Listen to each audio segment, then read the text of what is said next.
Thero everyone. I would like to invite everyone to today's Dhamma discussion, and I also would like to invite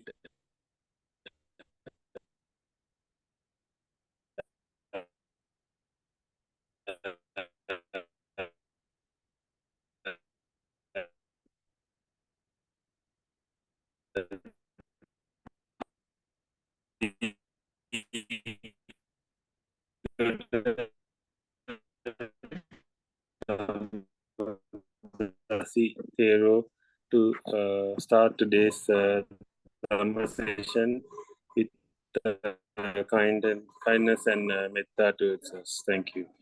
Sadhu, sadhu, sadhu. Everyone, Saranai, everyone.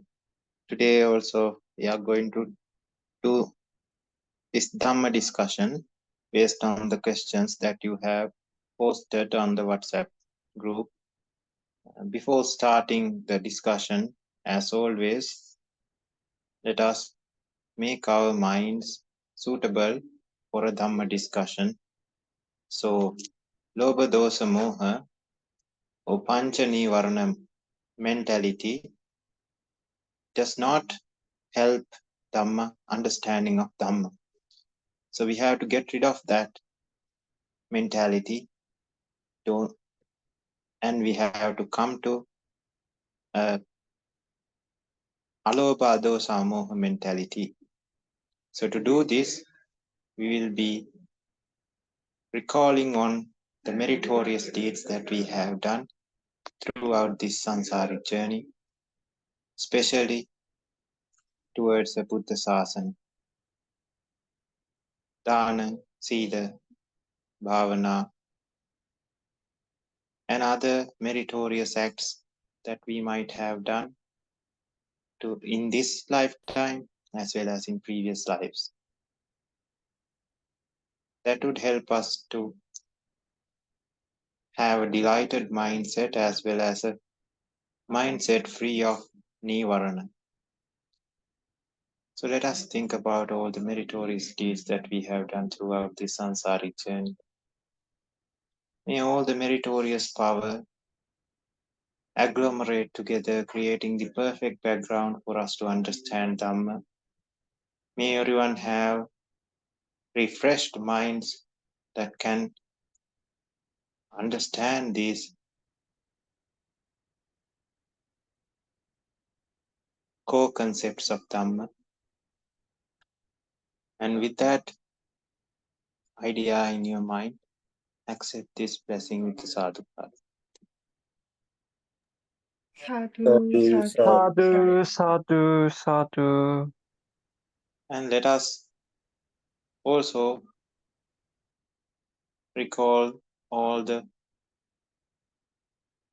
unwholesome deeds that we have done throughout this samsaric journey. We did not know what is right and what is wrong in this samsaric journey because we did not know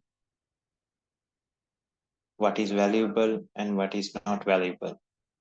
So we have been trying to save the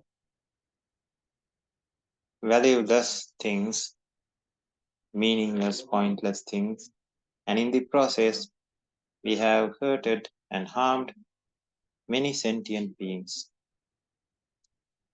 by killing, hurting, lying, having unethical relationships, slandering. Likewise, there's these 10 unwholesome acts that we have done without knowing what to prioritize. And today we know that these 10 unwholesome acts should be avoided. And in Buddha Sasana, forgiveness is not about repentance. Forgiveness is not about regretting the past. It is about understanding our faults and moving forward by not doing that again. So with that mentality, let us seek forgiveness in front of Supreme Buddhas, are acknowledging our faults and making the way not to do these kind of unwholesome acts again. With that idea in your mind, accept this with the sadhukara. Sadhu, sadhu, Sadhu, sadhu, sadhu. So I have got few questions, especially one about Ānāpānasati and about the Anatta Lakkhana or Anatta quality, characteristic of Anatta. So the first question is, again, if you can share these questions with everyone, then they will be able to see the diagrams and everything as well. So I hope that would be helpful for everyone. So this is about, if it is not Ana and Pana, where does it belong? Why is this not Ānāpāna? To me, it is clearly appears to be Ānāpāna. So the thing is, so I think this diagram needs to be shown. Last, if I can take a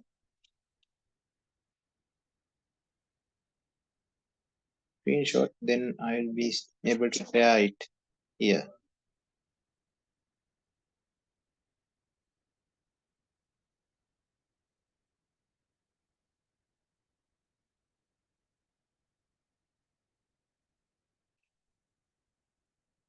I hope everyone can see it. So this is the diagram which was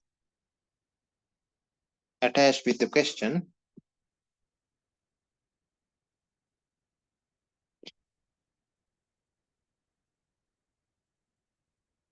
So if it is asked, if this is not Ānāpāna, why does it belong? Where does it belong?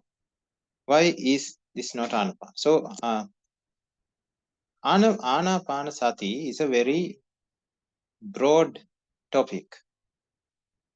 So it has different levels. So if you have read this Satipatthana Sutta, there's a Ānāpāna Pabbha separately there. So we don't need any Ānāpāna Pabbha as well. Just the word is enough to complete the Ānāpāna. Ana is the association, Pana is the disassociation. So we have to associate with the alobha dosa moha, or the vitaragi vitadosi vitamohi qualities, and we have to remove or stop associating with raga dosa moha. So that is basically the meaning of Ānāpānasati. Sati means the focus, or Sati means the mindfulness. So we are being mindful what is coming in and what is going out. That's it. That is Ānāpānasati. If we just explain the meaning, just the surface meaning of Ānāpānasati, that explains the whole Ānāpānasati. What is the whole Ānāpānasati? What we are being aware of what to take in and what to exit, what to eliminate. So this is Ānāpānasati. So if we go a little bit deeper than that, then we have the Ānāpāna Pabbha. So in that we have more detail. The same thing, same Ānāpānasati with more detail. So it says, Dīgaṃ vāsa santo dīgaṃ asasamiti pajanāti. And Dīgaṃ vā pasasanto dīgaṃ pasasamiti pajanāti. Rasaṃ vāsa santo rasaṃ asasamiti pajanāti. Rasaṃ vā pasasanto rasaṃ pasasamiti pajanāti.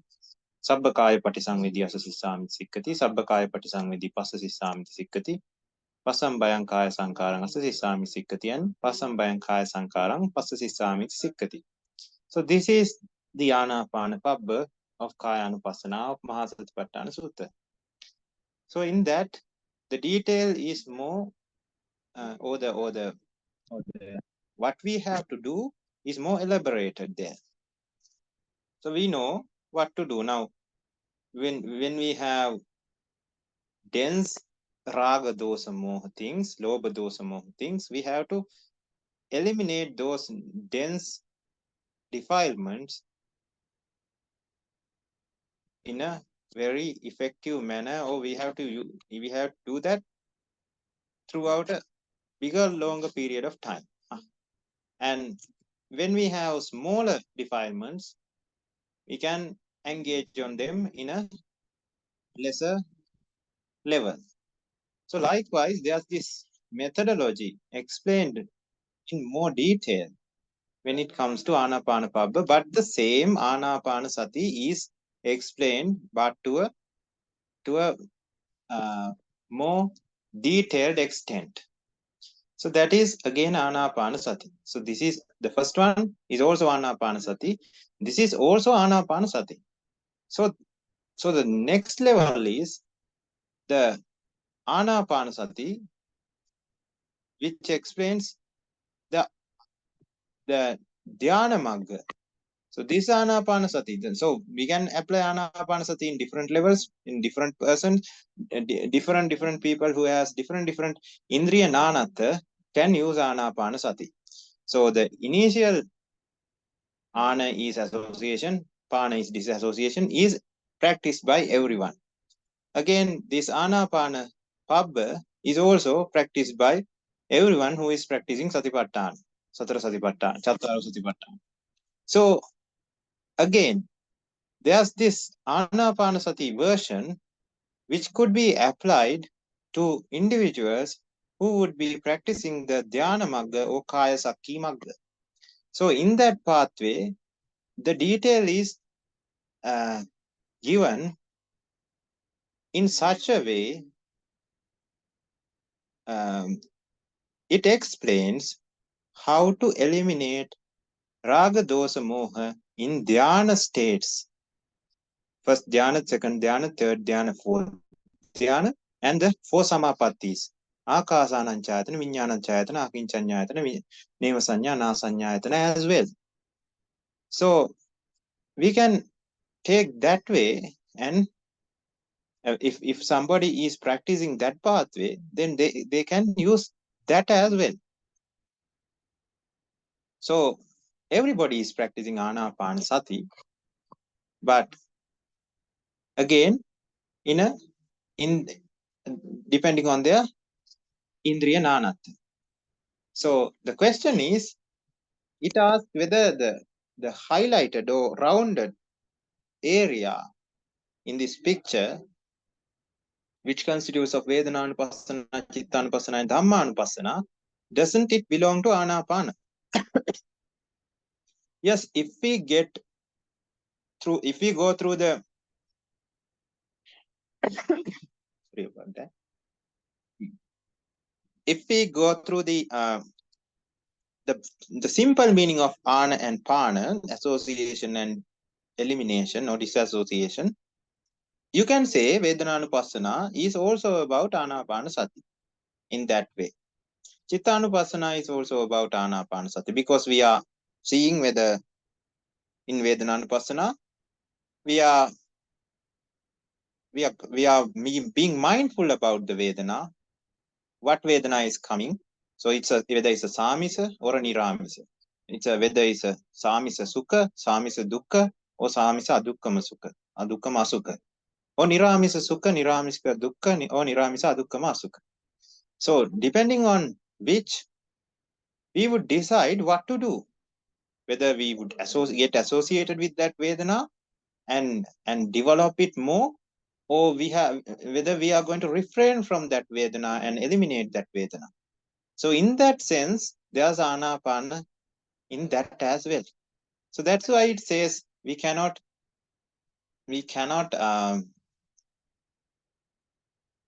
put these words into boxes, definitions, and say that this is the only meaning of anything.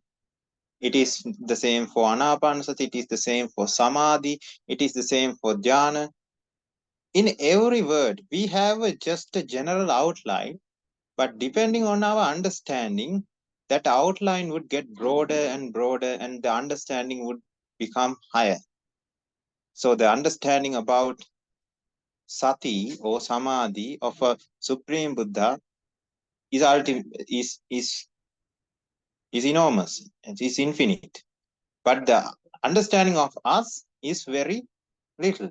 And in between, there are a lot of individuals who have different levels of understanding, but they have this core, what do you call, the template or the format to work with, but it's just a format.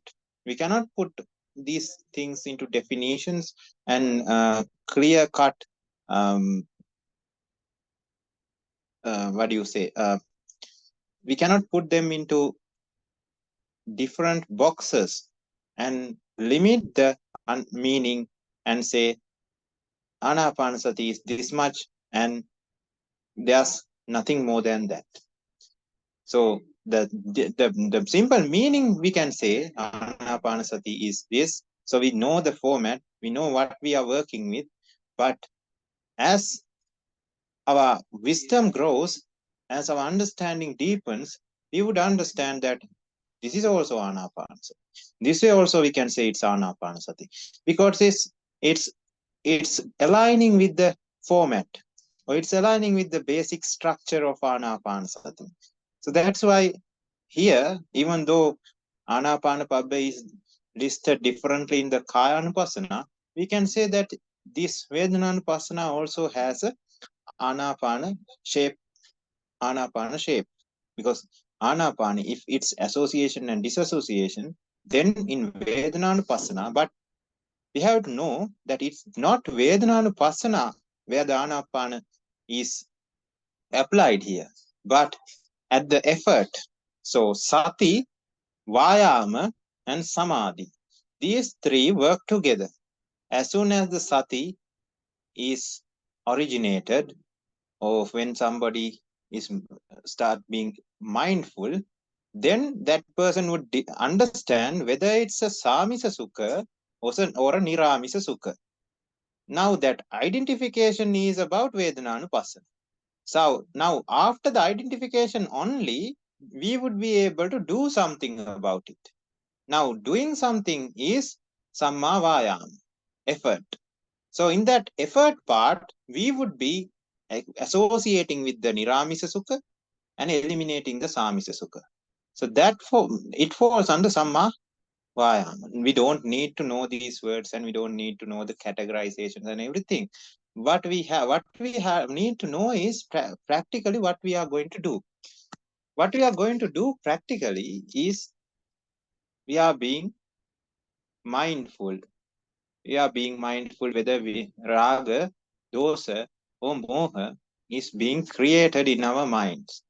If we could detect this is raga, if we could detect this is dosa, if we could detecting moha would not be easy, but sometimes we can detect the dense level of moha, not the fine level, but the denser level could be detected sometimes, especially things like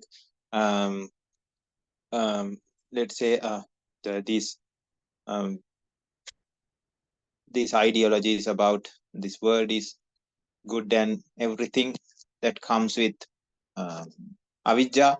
So, and latching onto things that doesn't give a sukha or what do you say,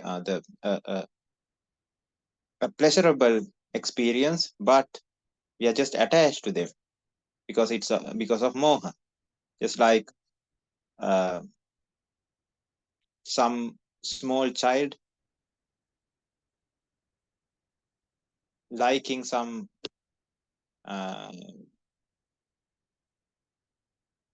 valueless thing, something like a broken toy or a pillow or some rock small stone or something, and this person is attached to it because not because it gives a pleasurable experience, but because of moha.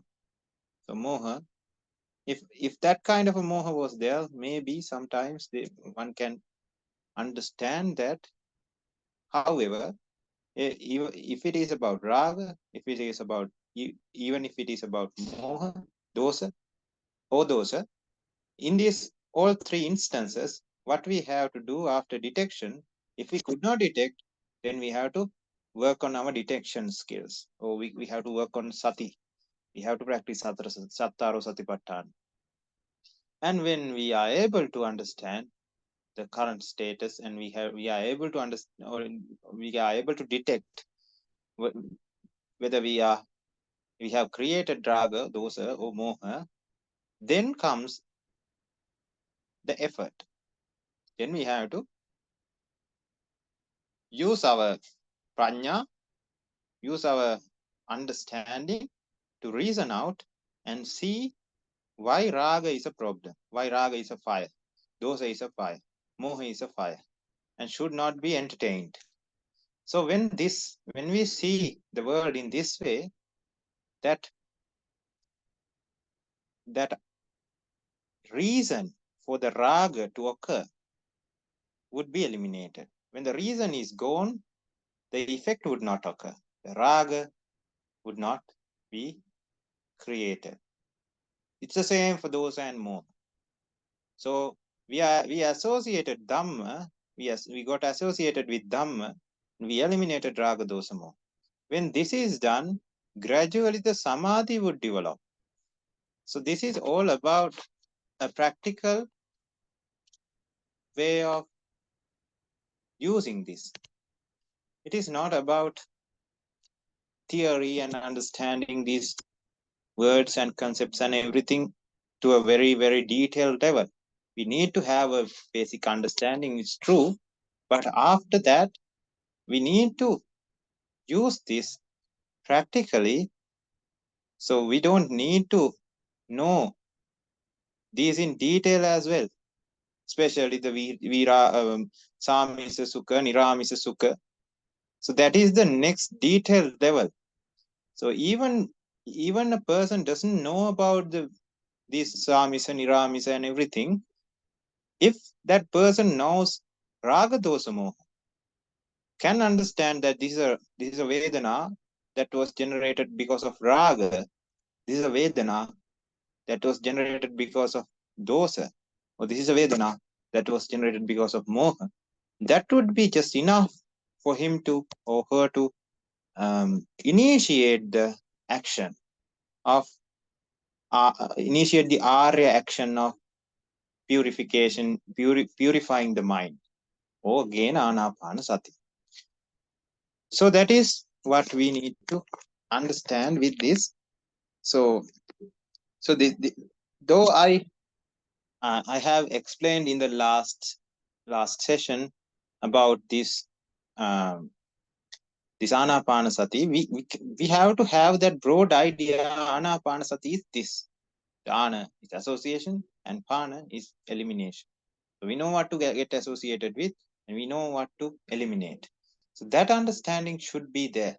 And within that understanding only, we would be able to dig deeper and understand more deep levels of the same topic. So we have to always have that open mind about the primary format or primary boundaries of these words. So I hope that is clear.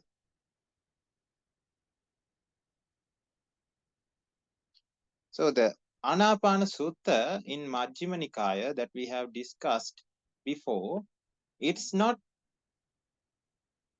explained for everybody, though this Mahasatipaṭṭhāna Sutta is for everybody. So we have to understand, depending on each person, the pathway is changed a little bit, depending on their requirements, depending on their pathway. Say you have various roads to reach various places. So you are in the capital city and you are going to some rural city, and that is one road. So somebody is coming from another city to that rural city using another road. So the two people could not have the same experience. So experience are a bit different. So if I explain it using two cities or two or three cities in our country, so the Colombo is the capital city. So I'm in Kandy. So I am in the middle of the country. So I have to go towards the west. So if somebody is in the south, that person has to go up, high up. So towards north.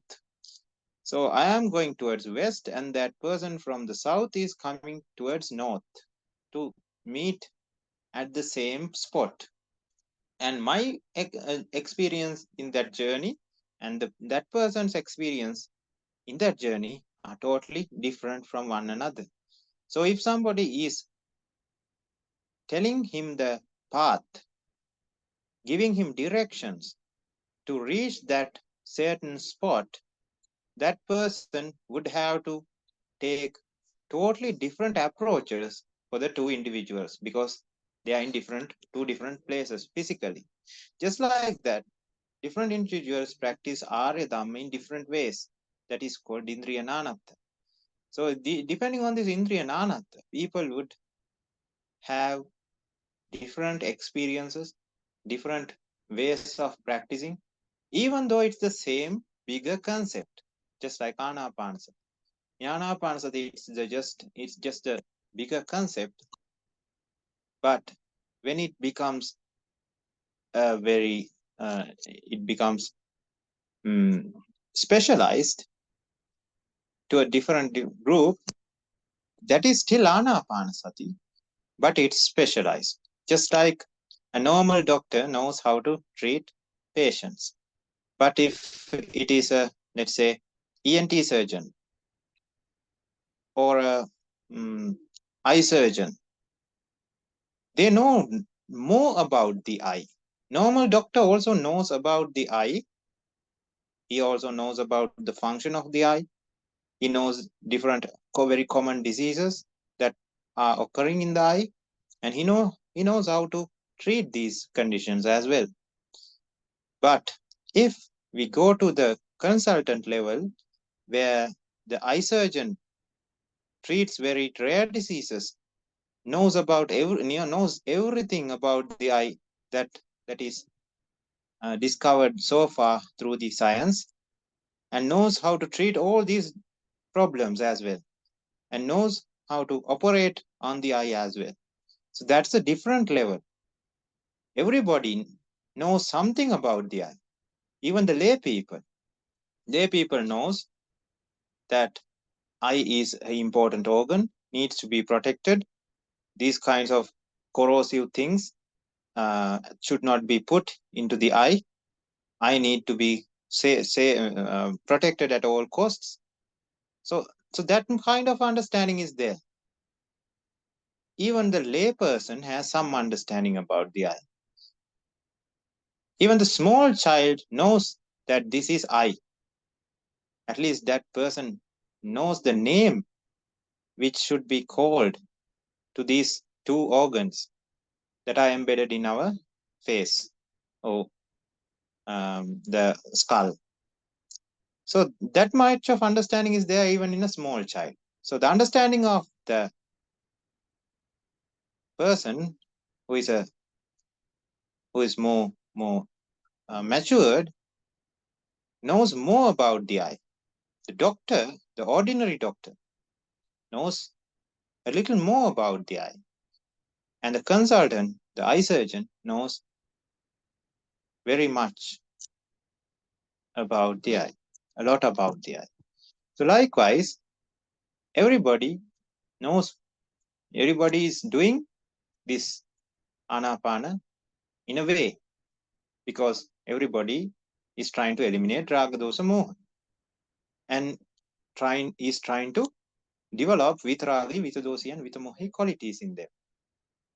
So, but it doesn't mean they are using the whole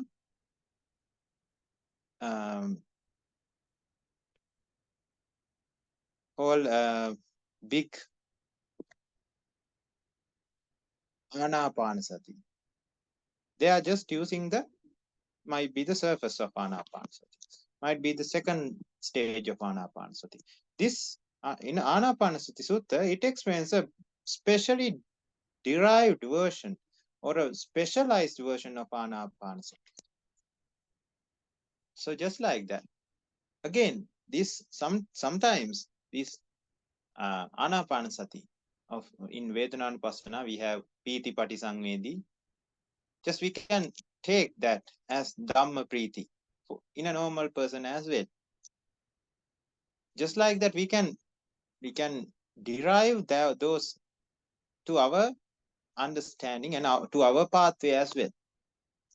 So that depends on each person's level of wisdom. That person would understand. Now what is said here is this. So for that to happen, we need to practice. We need to engage in kusala sila, leading to avipratisara, leading to pramoda, leading to priti, leading to sukha, leading to samadhi, leading to yatha bhuta jnana dassana, leading to viraga, leading to nirodha, leading to vimukti jnana dassana. So likewise, when this cycle occurs repeatedly, our wisdom, level of wisdom increases, and the corresponding increase in the understanding also occurs. And we would be able to understand more about these suttas, more about these methodologies. And even though we don't get any understanding, since we are doing what needs to be done, we would be able to end raga, dosa, and moha, ending the samsaric cycle. So that is what we need to understand with this question. I hope that's clear. And we'll go to the second question. If any questions are there, please put those into the chat. So second one, if all Ānāpānasati is for a special group, does this mean that the remaining 4 group of practitioners can only practice Satipatthana Sutta Sati? No, I think that is also clear now with the first answer, with the answer for on the first question. If not, please put that also into the chat. And the question 3, 12 ayatana of sub or 5 kanda, 12 ayatana, 18 dhatu, Patisampada is number 1, not number 2.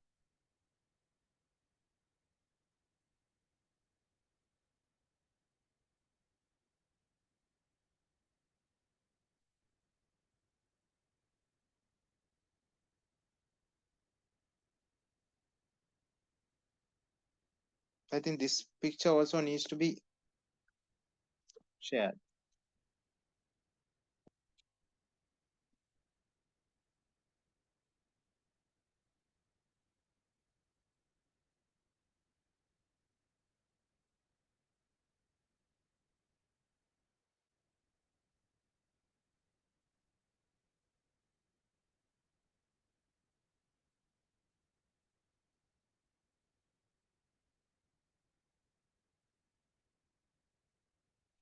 Can everyone see the small letters?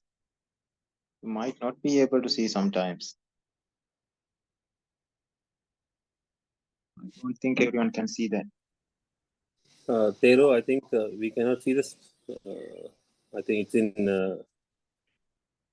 the number 2 we can see. Number 1, I think it's unable to see.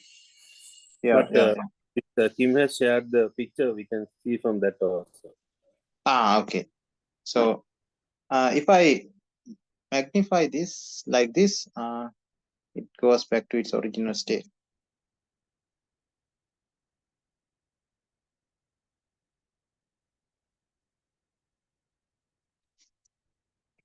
Yeah, I think I can take a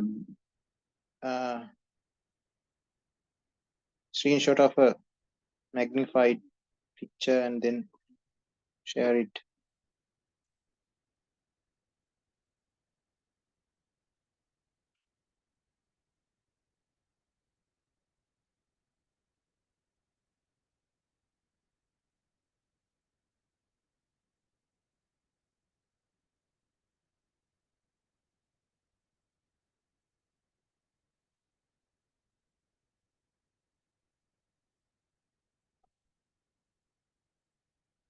So this is a little bit bigger than that. I'll show you. So this is number 2. It has Rupa Rupa, Saddha Rupa, Gandha Rupa, Rasa Rupa, Pottabha Rupa, and Dhamma Rupa.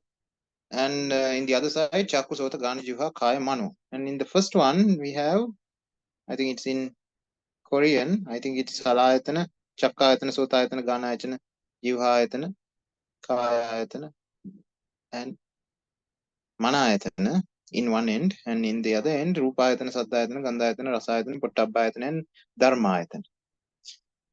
So the question asked here is,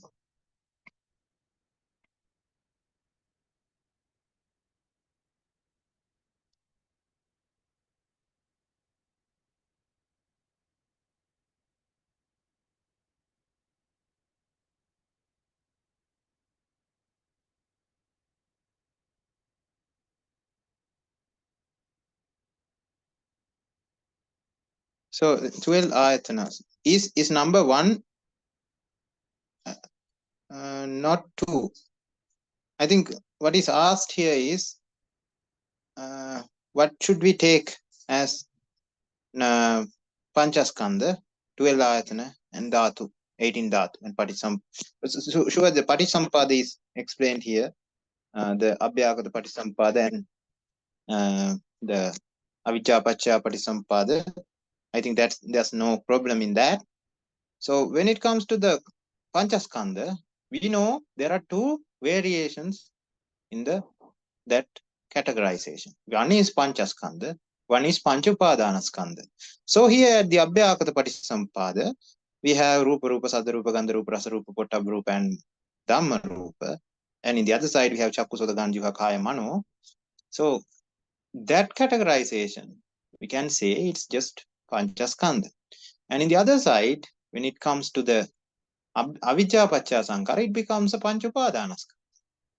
So here, no Padana. In the other side, there's Upadana. That's the difference. So in the 12 ayatana also, so in the Rupa ayatana, so we have to know what ayatana, the meaning of ayatana.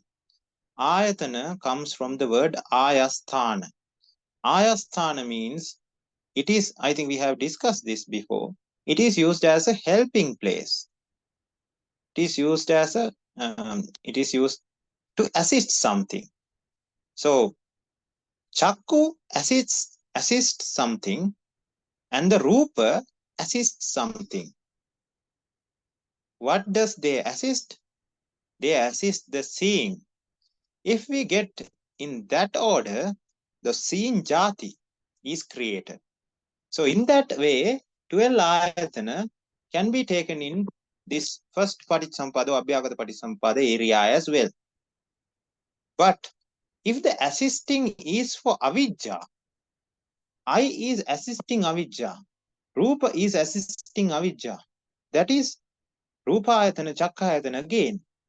And that helps creation of the avijja jati. So in that way, that is also ayatana. So see, now the pattern is very different here. We cannot put into boxes and say this is this and this is that. Only with the understanding and only with the reasoning out, we would be able to understand that this could be taken either way. Here, if it's with avijja, we have to say that it is the helping or the assisting is towards the avijja jati, the formation of avijja jati. So ayasthana or the assisting is done towards that. If assisting is done towards just seeing, so that is for just the formation of jati in the Abhyagata Patisampada. So, for example, Panchaskandha is there even in an Arihat, but the Pancha Upadanaskandha is not there. So the two words are differentiated very well there. So it is very easy to understand at that point. Panchaskandha and Pancha Upadanaskandha. So when it comes to 12 ayatana, if it is a way of classifying this world, since Arihat is also a part of this world until he attains Parinibbana, so if he is also a part of this world, then he also should falls under the category of 12 ayatana, categorization of 12 ayatana. So he also has Rupa ayatana, Saddha ayatana, Gandha ayatana, Rasa ayatana, Pottabha ayatana. And so in that way, we don't call that ayatana in the way of Salayatana, but we call them Chakku, Sota, Gana, Jivha, Kaya, Mano, and Rupa, Saddha, Gandha, Rasa, Spasa, Pottabha, Dhamma. So these are the 12 ayatana. But when the 12 ayatana, the avijja acts on 12 ayatana, and when they become the Salayatana, that is Chakka ayatana, not Chakku. Chakku is there in Arihat. Chakka ayatana is just like Rupa Skandha is in Arihat. Rupa Upadana Skandha is in normal individuals who are not Arihats. Vedana Skandha is in Arihat. Vedana Skandha is there in a normal person as well. But that doesn't last very long. It becomes the Vedana Upadana Skandha because of avijja. And it's the same for Sanya, Sankara, Vijnana, Skandha as well. So just like that, in the Ayatana categorization, we have Chakku, Sota, Gana, Jivha, Kaya, Manu. That is there in an Arihat. That is the organ. Organ becomes Ayatana. In the 12 Ayatana classification, we have eye, image, ear, sound, and then there's this nose and smell, tongue and taste, body and touch, mind and thoughts. So these are the 12 ayatanas. So they become, when avijja acted upon them, they become 12 ayatana. They become salayatana. And we have two sets of salayatana. So it becomes 12. So we can take that way. And in the 18 dhatu, we have eye, rupa, and the chakku vijnana. Ear, sound, and the sota vijnana. So likewise, we have three sets of 6. That's 18. Even they are in an ariha. But when it comes to the action of avijja, these become ayatanas, these become vijnanas. So vijnana, we have discussed this before. I think that is the next question as well. So I would like to hear an explanation about the kusala moola vijnana. Why does Patisampada also use the word vijnana? I understand the word vijnana itself has a polluted meaning. Since the kusala moola Patisampada still does not belong to an arihat, so it is not polluted as an ordinary person, but still polluted is this the reason? So yeah, I think you have given the answer partly. So we know that in the karmasthana, rupa is essenceless. Lump of form is essenceless. Water bubble is essenceless. Vedana is essenceless. Then the mirage is essenceless. Sanya is essenceless.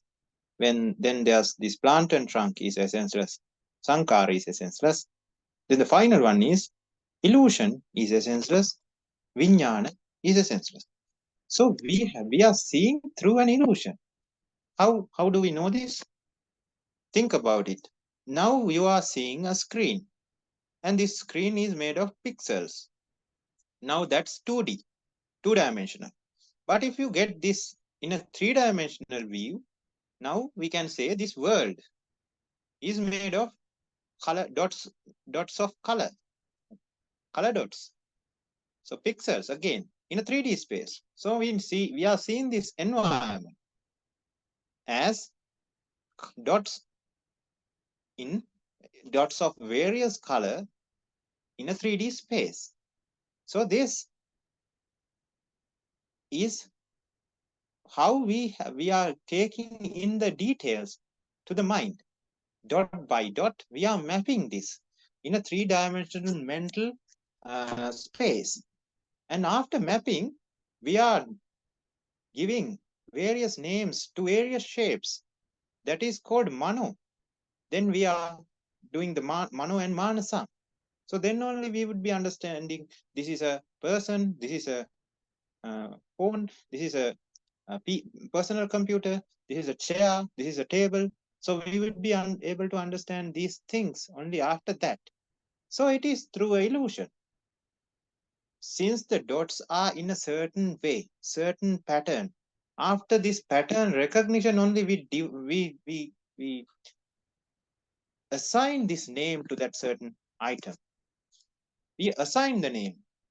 We say that this is a person because these dots are in a 3D space in the shape of a person, and that we have decided before what's the shape of a person. So if that is that, Arihat also should be able, should use this methodology, this mechanism to identify people, to do things. He also, even Supreme Buddha, if he is seeing some person, let's say Ānānda Thero, so these dots should be there in a 3D space in that certain pattern, and we have given that certain pattern Ānānda Thero, the name Ānānda Thero. So if we are seeing that, when we are seeing the pattern again, we would give that same name to that pattern and would say, this is Ānānda Thero coming towards us. Even that's there in a Arihat or a Supreme Buddha. So that in that sense, that's an illusion. So the difference between us and Arihats are, Arihats know that this is an illusion as a fact. They have fully understood that. They know that illusion is senseless and Vijnana is senseless. We are still practicing on that. So we don't understand and we don't have the capability in our minds still to understand it fully. So we are still practicing to see that fully, so that we would be able to understand that there is nothing to get attached to. So we don't have anything to latch on to. Nothing important, nothing valuable like that in this world. So that much of understanding, if we could complete it to the end, then we call that person an Arihat. Even after that understanding, we would be using the same mechanism. The mechanism would not change. So mechanism would be the same, and we would be seeing through that mechanism the things in the outside world, the sounds we hear, the smells we take, and the taste we have. Everything would be taken in through the same mechanism. But the difference is, Arihat knows that this is a pointless, meaningless journey. There's no point in getting attached to these illusions. We are still trying to get there. That's the difference. So he would stop at Chitta, Mano, and Manasa because they have to function in a day-to-day basis. But when it comes to the other individuals who are not Arihats, they would go for Hadayang, Pandarang, and so on. And it becomes Vijnana Kando. So that Vijnana is a very polluted level of Vijnana, yes. Polluted with Raga Dosa Moha. This Vijnana is not polluted with Raga Dosa Moha, still just an illusion. So that's corrupted. Vijnana means corrupted. So corrupted in a sense, it's corrupted. But if it is not corrupted with raga dosa moha, then that corruption is bearable, that corruption is acceptable, because that corruption would not lead to suffering. Suffering in this life as well as life to come, because the cycle of lives has already stopped, or the sansara has ceased to exist, because the raga dosa moha has already gone. That is the meaning of vijnana. I think we have discussed that before as well. Is that clear?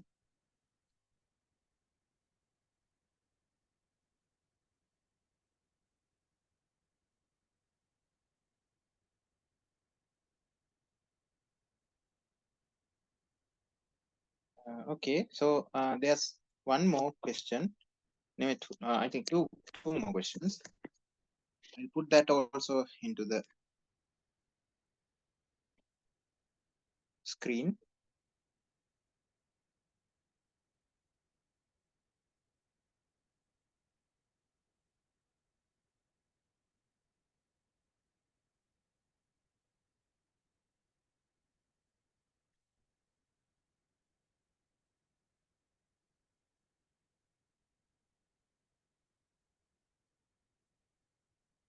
So this question, number 4, 5, 6, no, 5, 7, and 8.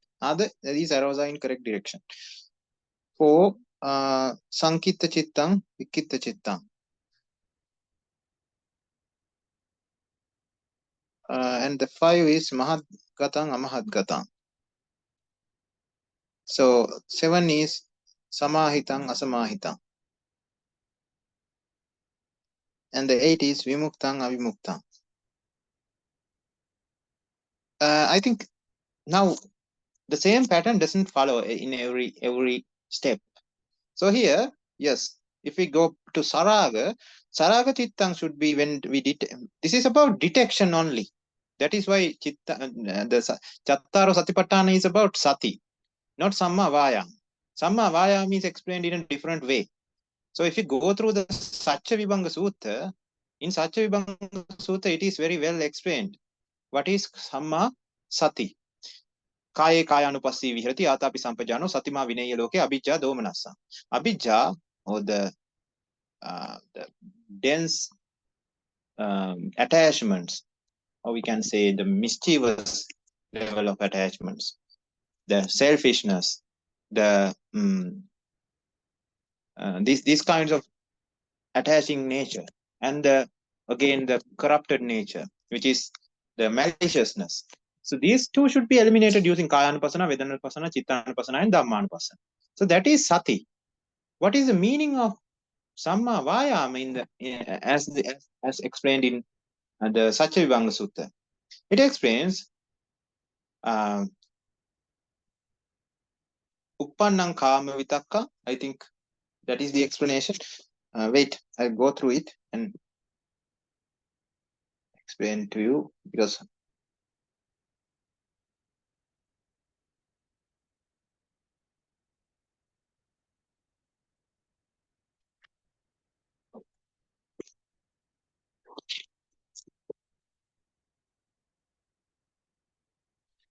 now Katamo Chauso Samma Vayamo Idauso Bhikkhu Anuppannang Papakanang Akusalanang Dhammanang Anuppadaya Chandan Janeti Vayamati Viryang Arabati Chittang Pagganhati Padahati. Uppannang Papakanang Akusalanang Dhammanang Pahanaya Chandan Janeti Vayamati Viryang Arabati Chittang Pagganhati Padahati. Anuppannanang Kusalanang Dhammanang Uppadaya Chandan Janeti Vayamati Viryang Arabati Chittang Pagganhati Padahati. Uppannang Kusalanang Dhammanang Titiya Asammosaya Bhiyo Bhavaya Vepullaya Bhavanaya Paripuriya Chandan Janeti Vayamati Viryang Arabati Chittang Pagganhati Padahati. Ayang Uchatauso Samma Vayam. So after this detecting after this is Saraga or Vitaraga, the decision we should take what to do. If it is Vitaraga, the good, continue. That is what is said by Uppannang Kusalanang Dhammanang Titiya. So the Kusala Dhamma has already created, which is the Vitaraga Chitta. We need to continue it. Titiya. Asammosaya. And we have to develop it more. Biyo bhavaya vepullaya bhavanaya paripurya chandang janeti. So that act should be done. Vayamati viryang arabti chittam pagganhati padhati. So if it is about saraga chitta, then that should be eliminated. So in that point, what comes here is uppannam papakanam akusalanam dhammanam pahanaya. So we have already developed the papa chitta, or the defiled mindset, needs to be eliminated. In the same way, it comes for sadosa and vitadosa, samoha and vitamoha. And there's this sankitta and vikitta chitta. That is two different things. Now that doesn't fall under the both. Sankitta and vikitta are both not good. Both should be eliminated. If it is sankitta, that means it's a what do you call? It is something like a coagulated mind. It is just not active. It is lazy kind of a mindset. Sankitta. And the vikitta is the opposite of that. It is just an agitated mindset. Moving here and there, is not focused. Let's say somebody scolds us. Oh, something happens in something happens to us in public that makes us very ashamed of us. Let's say we just fell down in an area where a lot of people were watching, and in that, after that, the mindset would be it would be a vikitta chitta. We would be thinking, oh, what happened to me? Everybody saw that. Everyone must have laughed at me. No, and that person would not be able to focus on anything for at least few hours, because that person is thinking about what happened to him and what happened to what happened afterwards, how the people laughed at the person, the ways he could have avoided this, the ways he could have prevented this. Various things would be coming to that person's mind. Just a vikitta chitta there. And the sankitta chitta, when we are meditating, it starts to become inactive. It's not sleeping, but just the mind is not very sharp, just something kind of a sleepy situation, but not sleepy. So that is sankitta and vikitta. Both need to be eliminated. So we cannot put an arrow there, because if it is sankitta, we have to get back to activation. If it is vikitta, we need to calm it down. So we have 3 bojjangas for each. If it is a sankitta chitta, we have to take the sankitta chitta, we have to take dhamma, vijaya, virya and priti. For vikitta chitta, we have to take passaddhi, samadhi and upekka. So we have to change. So that comes there. So what is samma vayama there? Samma vayama is using either one of these 3 bojjangas. So mahadgatang and amahadgatang.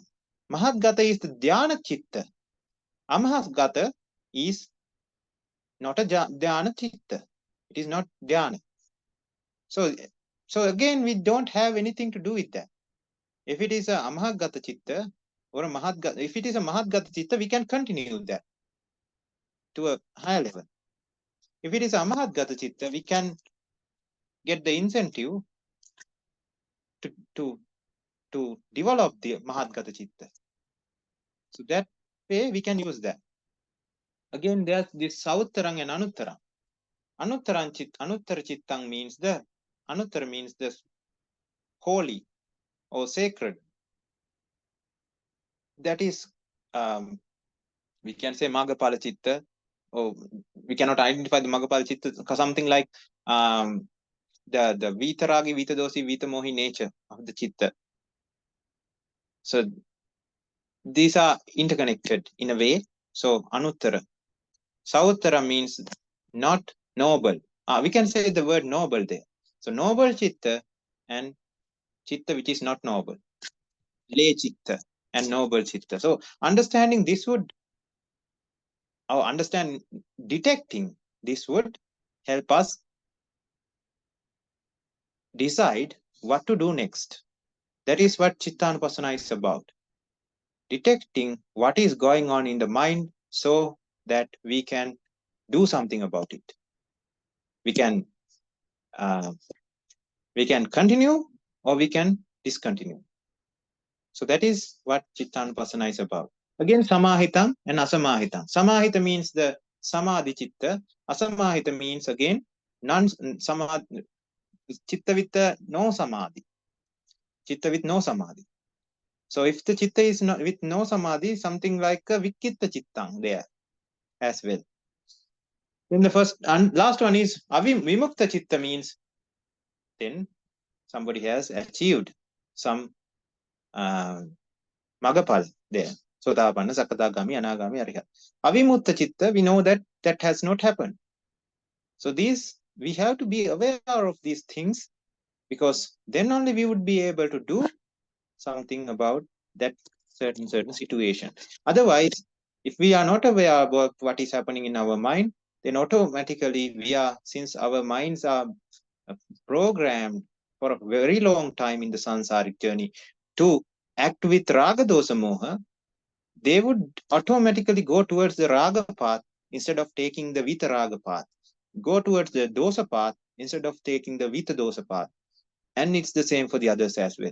So that's why we need to be very aware of what is happening in our mind with Chittanupassana, so then we can decide what to do next.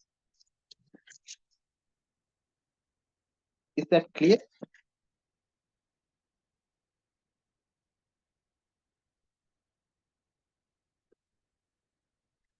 So the last one,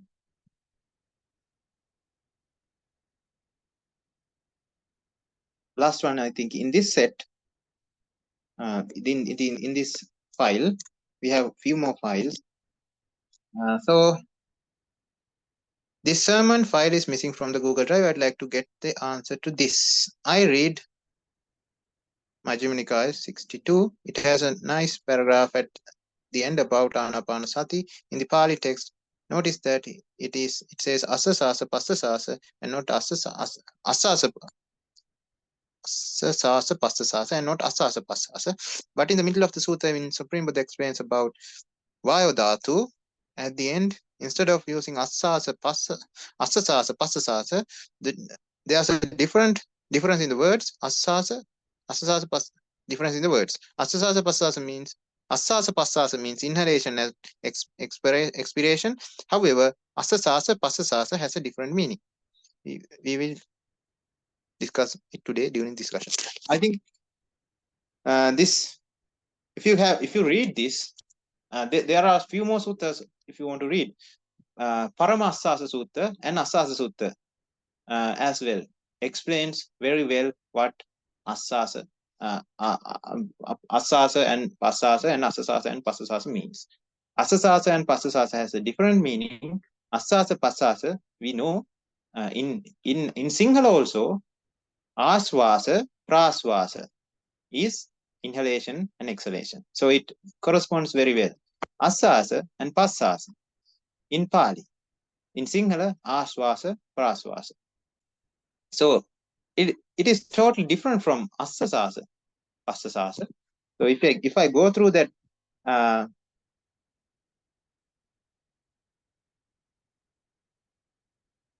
sutta here, Asasa Sutta. Yeah, there it is. Asasa Sutta and Paramasasa Sutta. So in the Asasa Sutta, it says, so it is asked from Satipatthana Thero. Asaso is said, how one attains asasa is asked by Satipatthana Thero. So he says, if somebody has seen the Samudaya Attangama Asadadino Nissarana of these 6 ayatanas, then the person has seen the asasa. So this has nothing to do with respiration, because Samudayattangama Nisarana of the 6 organs, 6 ayatanas, Chakkayatana, Sotayatana, Ganayatana, Juhayatana, Ayatana, and Manayatana, that doesn't have anything to do with respiration. So just like that, we can differentiate these things. Asasa pattoti auso sariputta vuchati. It is asked. So again, the word asasa is used here, not asasase as well. So the word asasa here is also used in a different meaning. So that's why we cannot sometimes say that the meaning of this word is this and this only. We have to go to the context of that word, where it has been used and how it has been used. To do that, one needs to have an eyes of wisdom. Otherwise, it would be like a blind elephant trying to cross a forest. He would not be able to. It is said the same simile or same comparison has been done in Dhamma books, saying reading Tripitaka or reading Dhamma would be like a blind elephant trying to cross a jungle.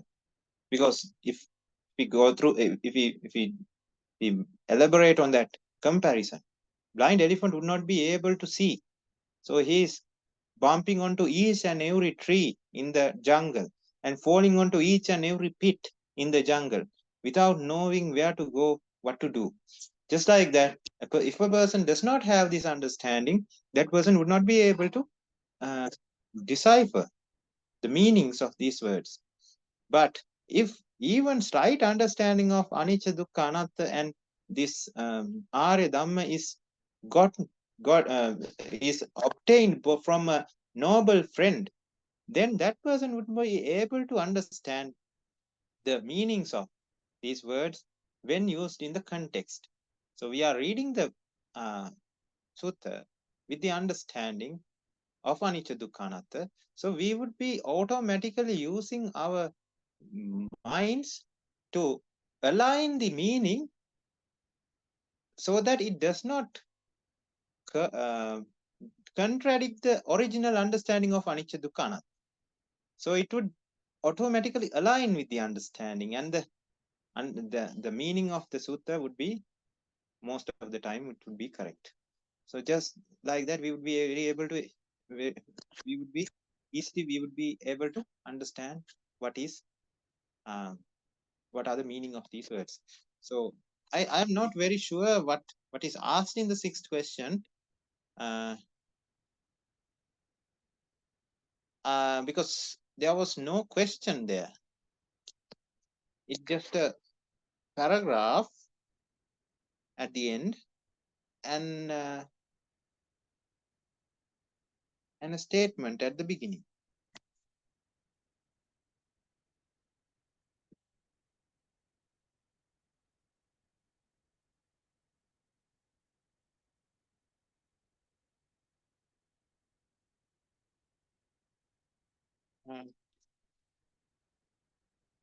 If you can, no, actually these are two different words, assasasa and passasasa. We know assasasa, passasasa is used very well, very oftenly in the Ānāpānasati Pabbā, Ānāpānasati Sutta, and everywhere where the Ānāpānasati is there. So we know that it is about association and elimination.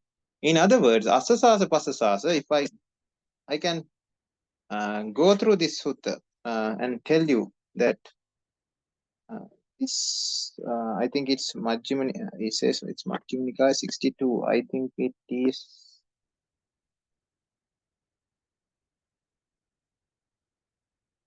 If anybody knows about the name of this sutta, because Majjhima Nikaya 62, I would not be able to find that in this format. I need the name. I think it's in the Rahulovada Sutta. Yeah.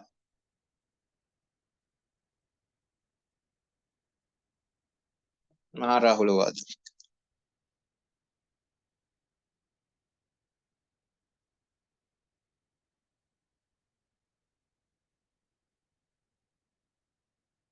So Katamacha Rahula Vayo Dhatu. Vayo Jatu Siya Ajattika Siya Bahira.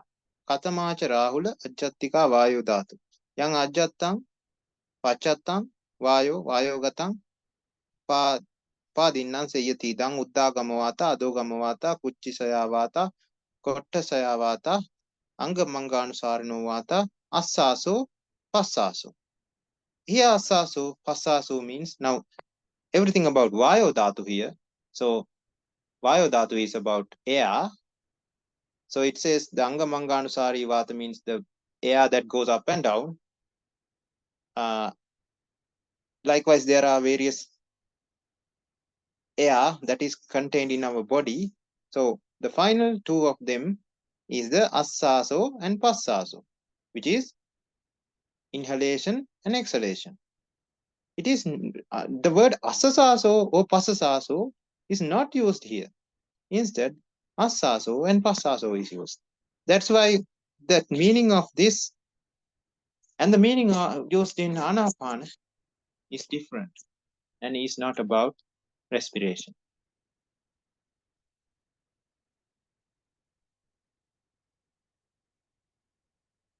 But again, Assasa and Passasa,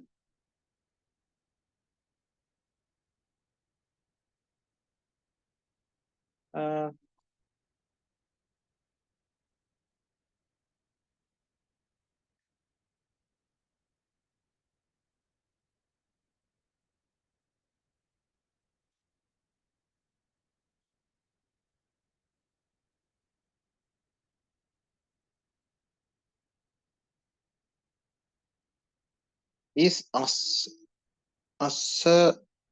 Assaso equals Assasa. No, these are two different words. That's what I said, I think. Assaso is inhalation. Assasaso is not inhalation. But the word here, Assasaso, is used in such a way that we would be able to understand that we are taking in something. So that's why the two words are very similar. Assaso is again taking in good, and passaso is exhaling or exiting bad. We are taking oxygen in and we are exiting carbon dioxide out. So assasa is and passasa is that. But again, in assasasa, we are inhaling vitaragi, vitadosi, vitamohi qualities and exhaling raga, dosa, moha. So in that way, we are inhaling and exhaling. So that's why the two words are very similar.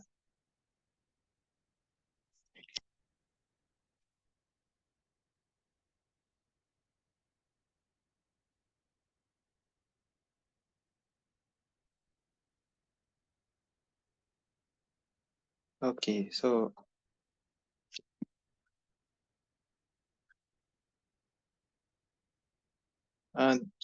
that completes this set of questions. We have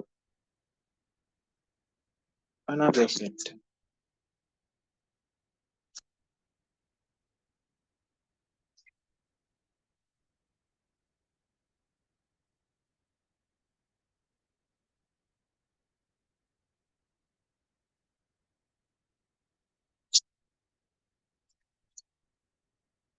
And this set is about Anatta.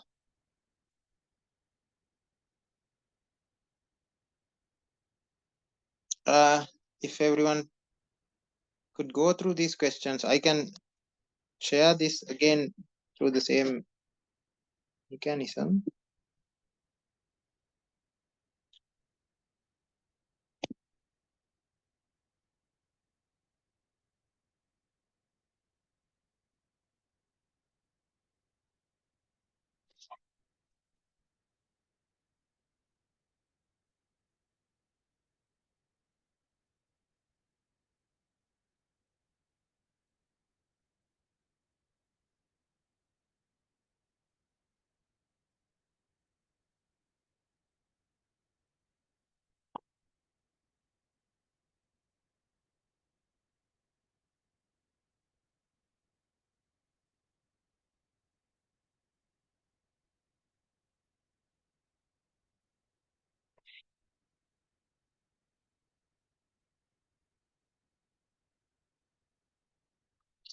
This is the set of questions. These the 3 questions that were sent here. So this is Anatta Lakkana Sutta. Bhikkave Rupam Anatta. Rupancha Hidam Bhikkave Atta Abhavissa. Naidam Rupam Abhya Abhadaya Samavettiya. I'm not very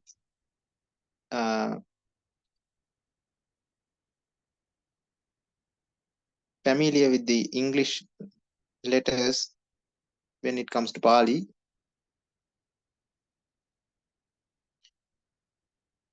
I think you can read that. So here the first one is, I think it's a statement. Here Anatta and Atta are opposites. Second one, here Anatta and Atta are not opposites. Here Rupa is said as Anatta. We know we can take the meaning not essential. Meaning something like it, just not the word meaningless, but we have to use a set of words to explain a single word when it comes to English. So something like pointless, meaningless, essenceless could be, we can take the combination as the meaning of Anatta. And Atta is something of essence, something meaningful, something that lasts, something which is everlasting, something which is good, something which is meaningful. That meaning is there. So here Anatta and Atta are opposites. And the second question,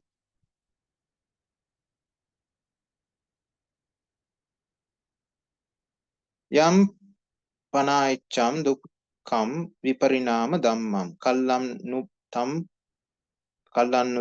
samanu passitam etang mama eto hamasmi eso me attati etam mama eso hamasmi eso me attati sabbam rupam netam mama neto hamasmi nameso attati eva attati evam metam yatha bhutam sammapanyaya dattappa. First one here again, attati is used in, so nameso attati is here in the first set. It says eso me attati, and then in the second set it says nameso attati. So nameso attati means the opposite of eso me attati.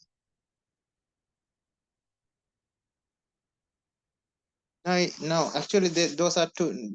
These are also opposites, not the second one, but the first one.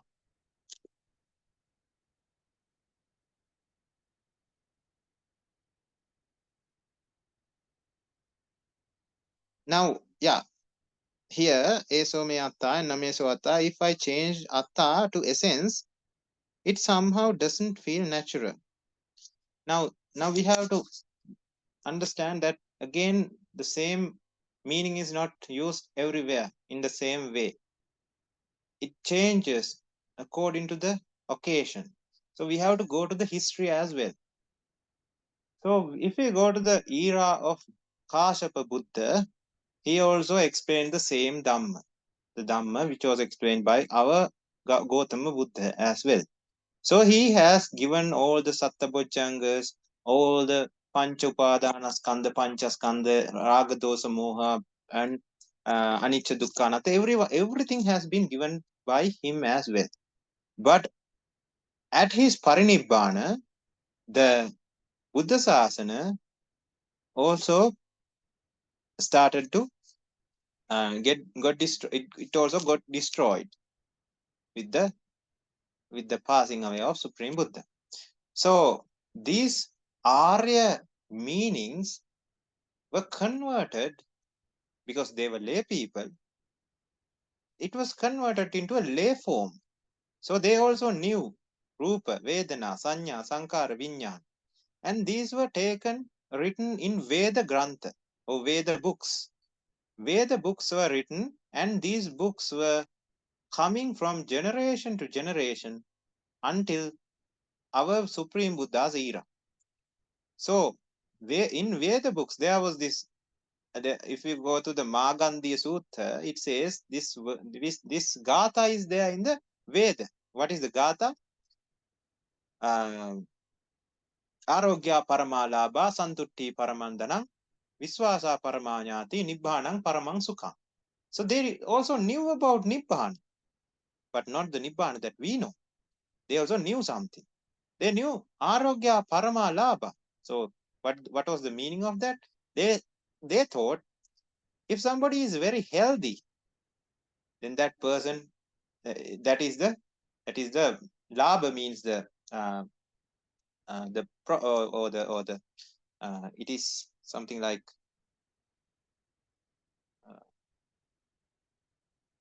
the biggest,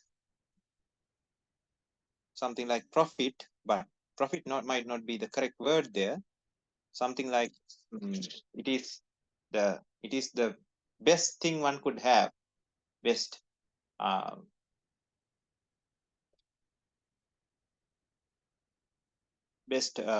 or the something like profit. So arogya parama labha, santutti paramang dana. So the wealth that one can have, the parama means the ultimate wealth that one could have is happiness. So this is just lay meanings. But when it comes to Arya meaning, what is the best or the profit one can have? That is arogya. Arogya means this body is suffering from a disease called kama, rupa kama, saddha kama, gandha kama, rasa kama, pottabha kama. This body is suffering from that disease of kama. When somebody is attaining the anagami state, that disease is cured and that person has become healthy in that way. And that is the meaning, actually, the real meaning of this. So kama, or the insatiable need or the craving for sensual pleasures is a disease, and that disease is gone, and that is the best thing one could have. And wealth is about niramisa sukha. It is not santutti means going to a party and dancing and being happy. That is not which is explained here. But this is the santutti, the niramisa sukha, sukha of non-attachment, sukha of non-association. So those are the things explained here. So just like that, I go through this because to explain you that these were there even during Supreme Buddha's era. Even the Supreme Buddha has not become Supreme Buddha yet. At the era where the Supreme Buddha is still, the Bodhisattva is still finding a way to become Supreme Buddha. So in that era also, there were these things circulating around the communities. and especially between the scholars who are trying to attain Nibbana, because the concept of Nibbana was there. Nobody knew how to get there.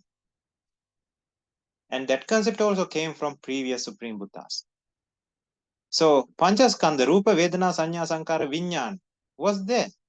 That is why the Visa Tivida Sakkaya Ditti was there in Supreme Buddha's era. What was the Visa Tivida Sakkaya Ditti? 20 forms of Sakkaya Ditti. Four for each Rupa, Vedana, Sanya, Sankara, Vinyan. So me is in the Rupa. It goes like, I am Rupa. Or Rupa is me. Me is Rupa. Oh, Rupa is inside me. Rupa is outside me. So something like that was there. Those were the four views. It goes for Vedana as well. I am Vedana. Vedana is me. Me is called Vedana. Oh, I am inside Vedana. Vedana is one thing and I am one thing. That means I am outside Vedana. So these were the other four ideologies. And it goes for Sanya, Sankara, Vijnana as well. So they had this concept of Atma. So they use the word Atta to explain this. So Atta. So that is why it is yours. Etam mama, eto hamasmi, eso me attati. They are looking for the Atta or the soul. They are looking for something everlasting. They are looking for something that could not be destroyed, that goes from one lifetime to the other, because they have seen this. They have all the powers. They have all the abilities to look the past. They know how they came from one, becoming one person and becoming another person after the death, again another person. They knew how they have become dogs. They knew they have become gods. They knew they have become Brahmas. And they know everything to a certain extent. So in that experiences, in that set of experiences, they have gone into conclusions that there's something in this body that moves from this body to the other when we die. So that was taken as the soul, and that was what is named as Atta. So everlasting. So I wanted to tell you this because these two meanings, they connect each other. It is said that if I change Atta to essence, it somehow doesn't feel natural because we don't know the connection between the two. We cannot just explain Atta with essence. It is just one word. It is broader than that. We cannot just as I said, we cannot just put it into a box and say, now that is the meaning. No, actually in English, we are very helpless, and it is very hard to explain the boundaries, even the boundaries. So essence is just one word. Again, we have several words. You can say meaningful. Atta could be said as meaningful, essential, full of essence, and then the something that is valuable, something everlasting, something that cannot be destroyed. So this all of that combined, and that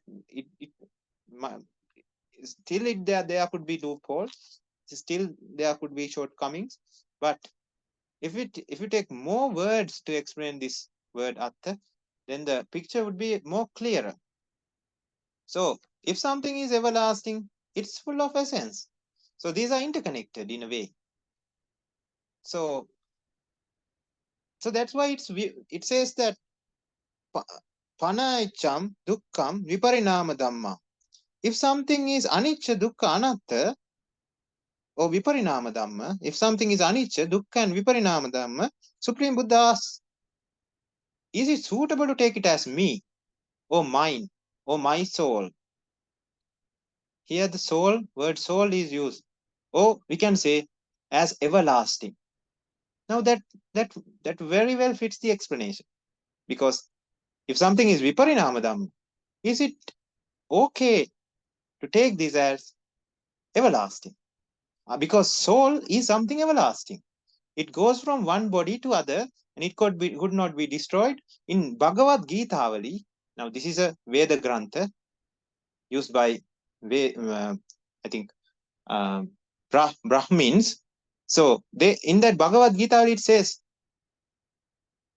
soul, you could not be destroyed. You cannot be destroyed. You cannot be sliced with a knife or a sword. It is not possible. You cannot be burnt with a fire.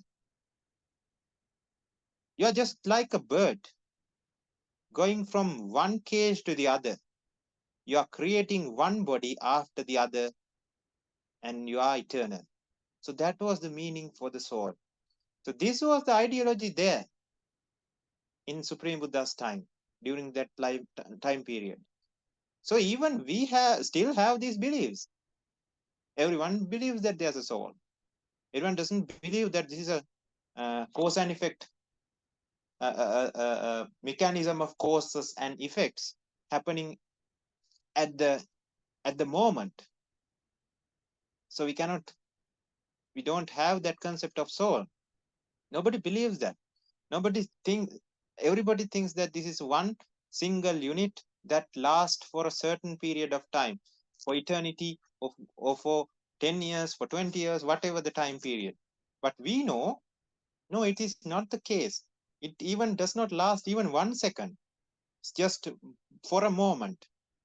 Just like we have many times we have explained the example of this flame, how the flame is generated through the causes, and how it gets dissociated or destroyed when the causes are not there.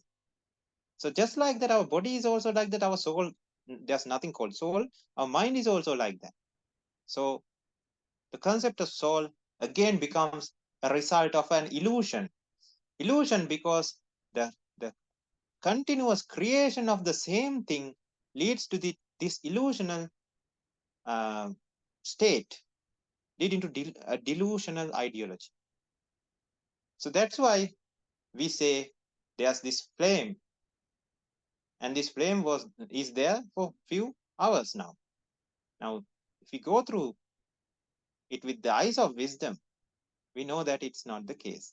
So just like that, these ideologies were there. The ideas of soul, that's why they had the Visathivi, the Sakkaya Ditti.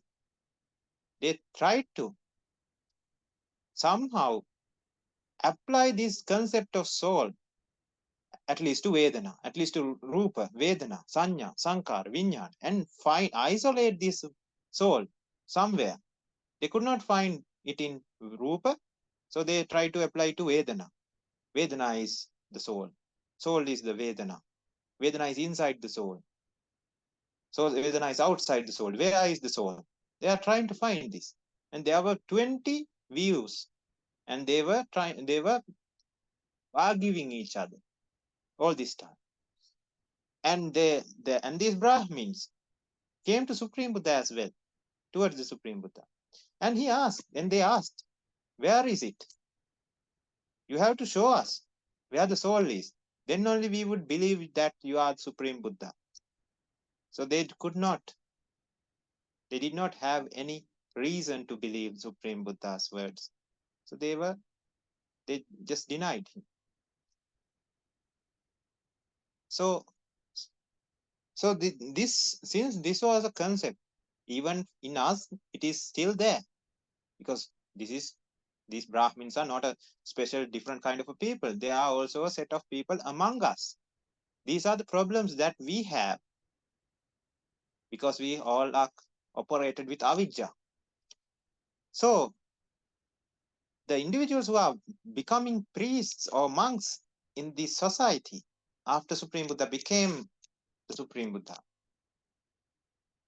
So he needed to explain, especially this Jatila, this Anatta Lakkana Sutta is explained to Jatilas, who are a set of individuals, or we can say monks, a set of monks who were practicing something different. They were worshipping the god of fire and having different viewpoints. They might had these concepts of soul and everything in them. So he had to explain it by saying, Netam Mama, if he asks, if something is anicca, dukkha, and anatta, is it suitable to take it as me, mine, or my soul, or again everlasting? Is it suitable to take this as everlasting? Or at least some part of this is everlasting, which is called soul?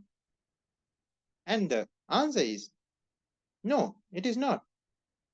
Netam mama neto hamasmi nameso attati. It is not suitable to take it as me because it is a patisamuppanna activity or a mechanism, not suitable to take it as me.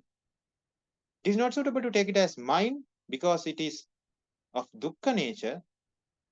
We don't want to take something of dukkha nature as mine, and it is not suitable to take it as everlasting or as a soul, as essence, as a meaningful thing, as a undestroyable thing, because there's the viparinama nature.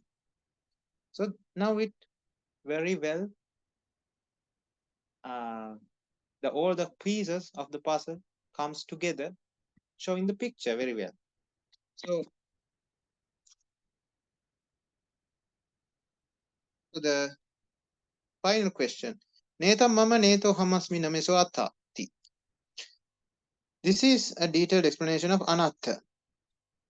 No, it is explanation of anicca, dukkha, anatta, all three. So we can say now anicca, dukkha, anatta are just like three sides of the same apple. So it's the same apple, but we are looking from different sides. So that's why cannot differentiate these things and say this is a detailed explanation of anatta. No, if someone explains anatta, he or she explains anicca and dukkha at the same time. You cannot take one from the other and explain it in an isolated manner. All are interconnected. So when somebody is explaining anatta, he or she unknowingly explains anicca as well, dukkha as well. So we can just say neta mama. Now this here the last part is missing, so I'll get another, because that part is very important to what we are going to discuss.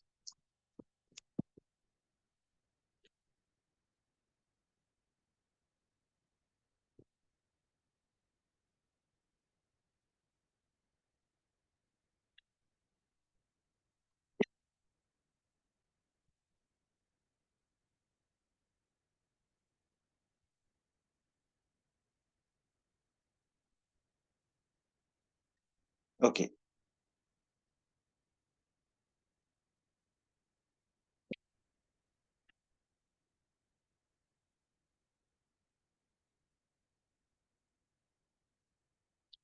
Now here, the last one. This is not a detailed explanation of anatta, but the conclusion, summary of all the contents of anicca, dukkha, anatta. Now that's correct. Like this, netam mama. Netam mama is not dukkha, it's anicca. Neto hamasmi is dukkha. Nameso attati is anatta. So you have to change the characteristic inside the brackets. So netam mama. I think we have discussed this in detail in a previous discussion. Netam mama means it's not suitable. We have to use the specific wording here. It is not suitable because it does not have that certain quality that we are expecting from me, from the entity called me. It is not suitable to take it as me. Why? Because it's an anicca mechanism. What is the concept of me? So I think I can't remember whether we have discussed this before. So if we close our eyes and there's a person in front of us, and we open our eyes, and somehow we can see our body in front of us. That means what has happened? The person in front of you, let's say if there's something called soul, or the Namarupa mechanism has shifted from this body to the other person's body. Let's say something like that happened. So that person is opening the eyes and seeing you in front of you. So you are the one who is inside that person's body. So we open our eyes. So if I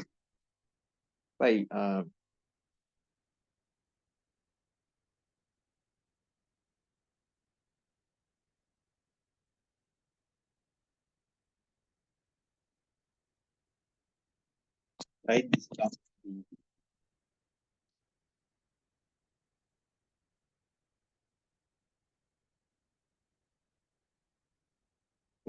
Now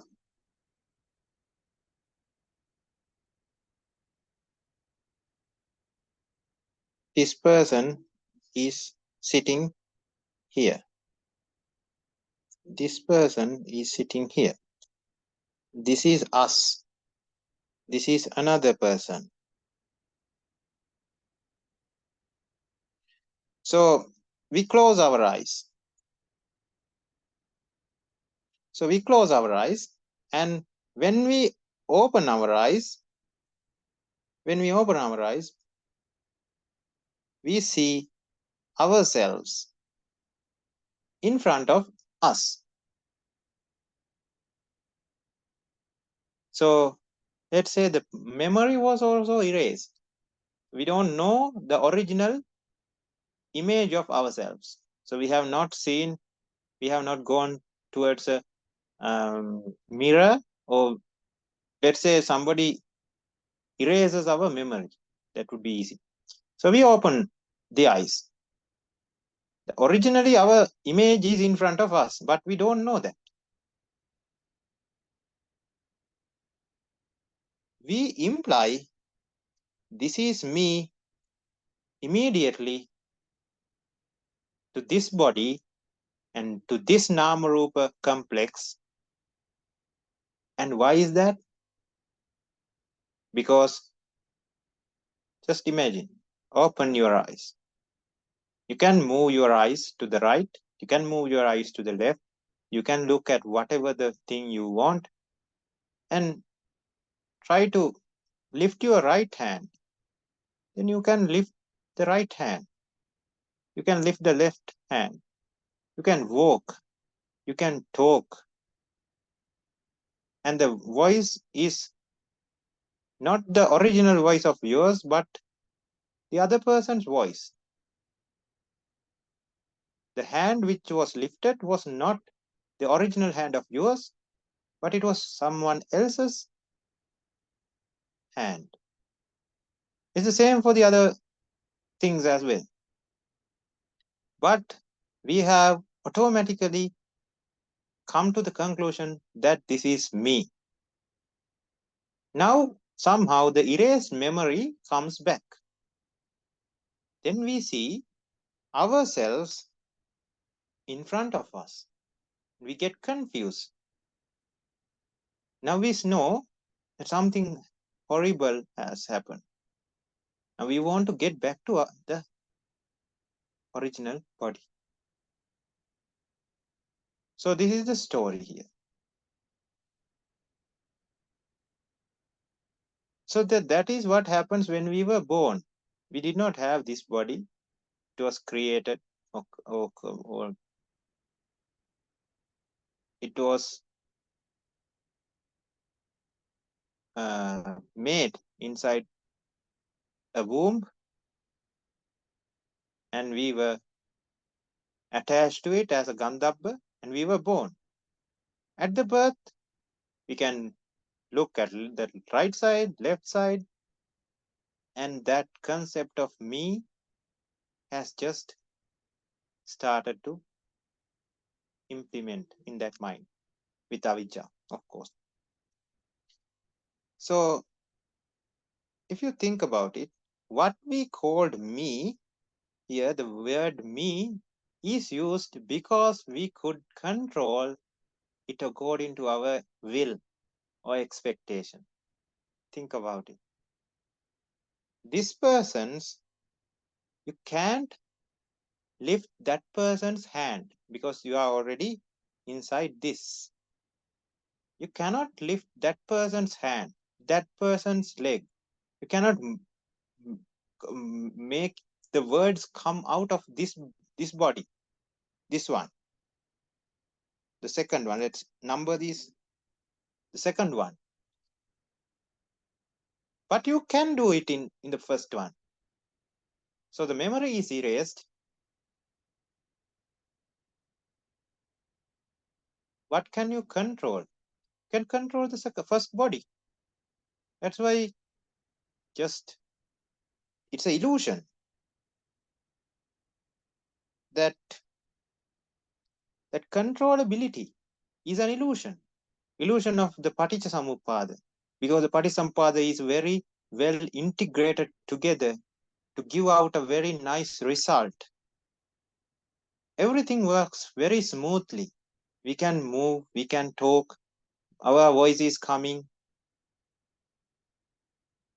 Now, when before this shift has happened, before the shifting, this is us, and we know our voice. We know this hand. We know that we can control this hand. We know that we can control our voice. We know that we can control our head. We can control our body. Now we are calling this us, or again me. The word me is used here because it is nature.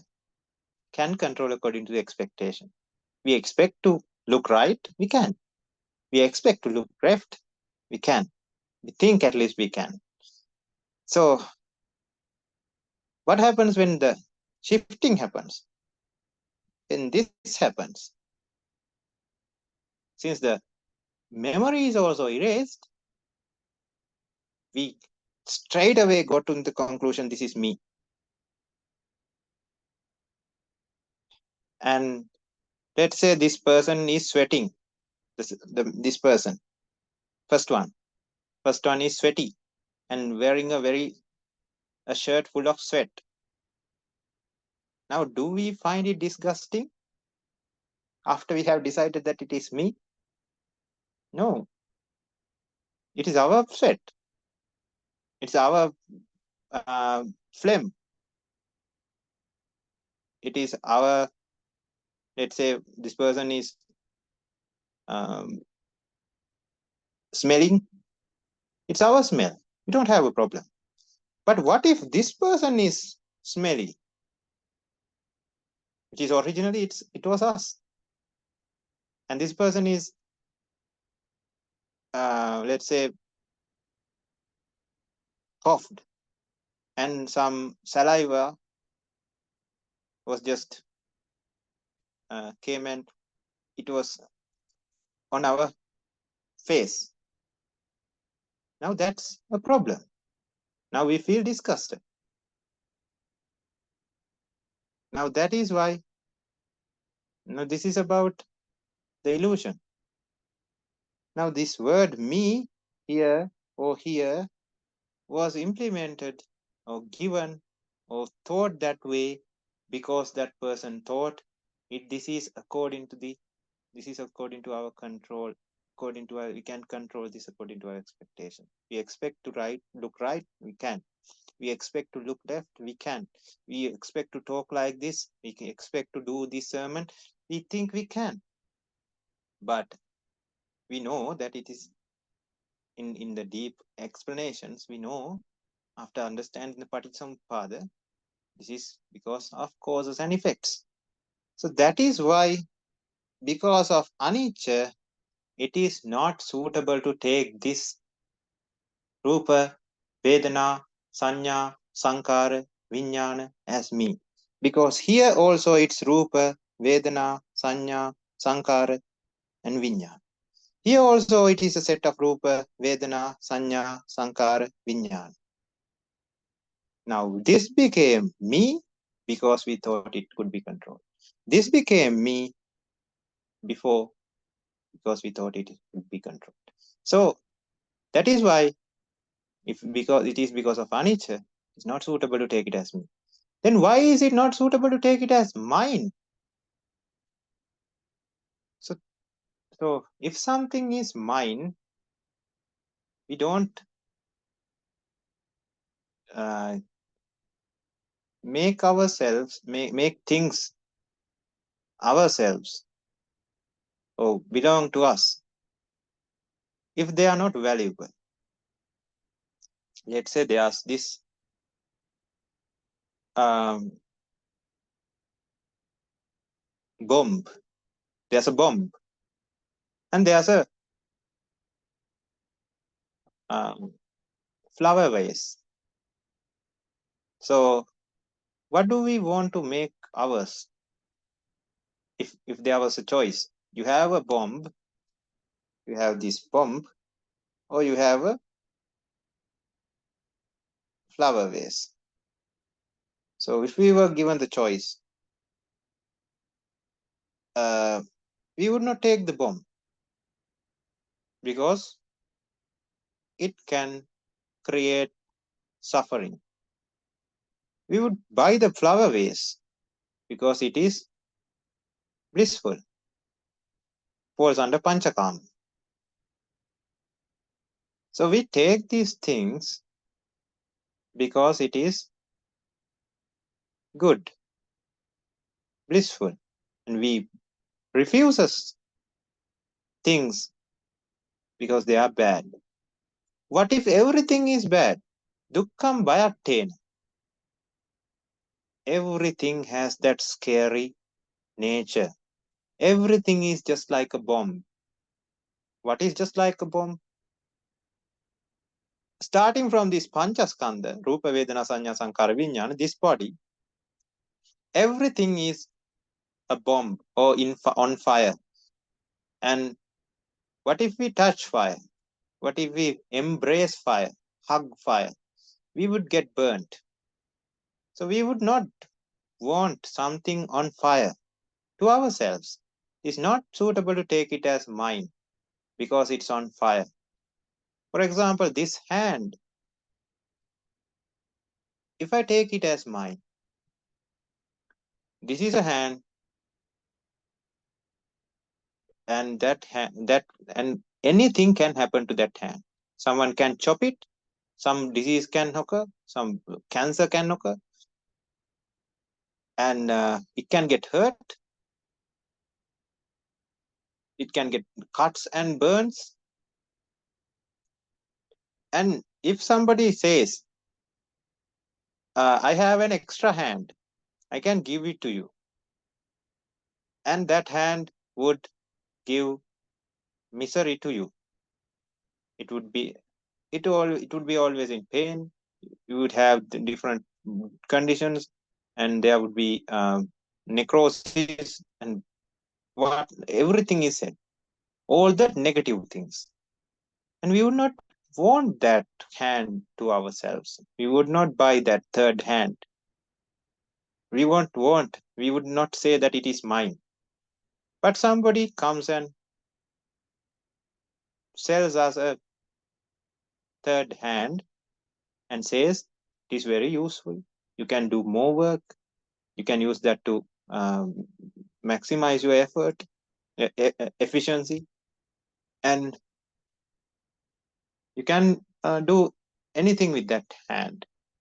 And doesn't tell you about the negatives. Only the positives are said. So you would we would think, I'll buy that hand, and we'll buy, and we'll say, it's my third hand. I can use that to do these things. So we bought things because it's valuable. Again, because of avijja. We did not buy things to ourselves and say that it was mine because they are not valuable.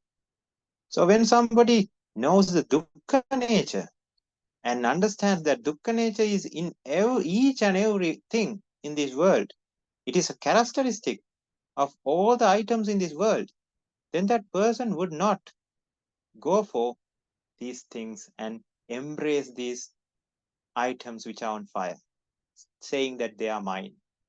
So the concept of mine, or concept, or the habit of obtaining things to ourselves, having things to our and obtaining and occupying, possessing things to ourselves would not be done. That person would understand that it is not a good method. If those things are on fire, if those things are bombs, if those things are culprits of suffering, why would I make those things mine? So it is not suitable. So it is not suitable to take it as mine because of dukkha. Again, anatta. Now we know the viparinama lakkana. Viparinama lakkana is all about anatta. Now we know what the concept of soul is, how it became everlasting, how the concept came. And we know that there's nothing like that. It is just, yeah. So I think you have already known that anatta is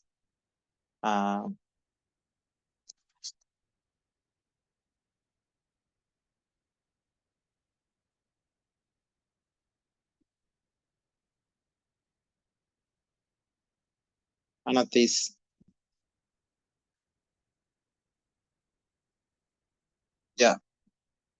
nameso atta is anatta. So right. So that's clear then. So that is the explanation for the second set of questions. Any more questions regarding that, or can we move on to the next one?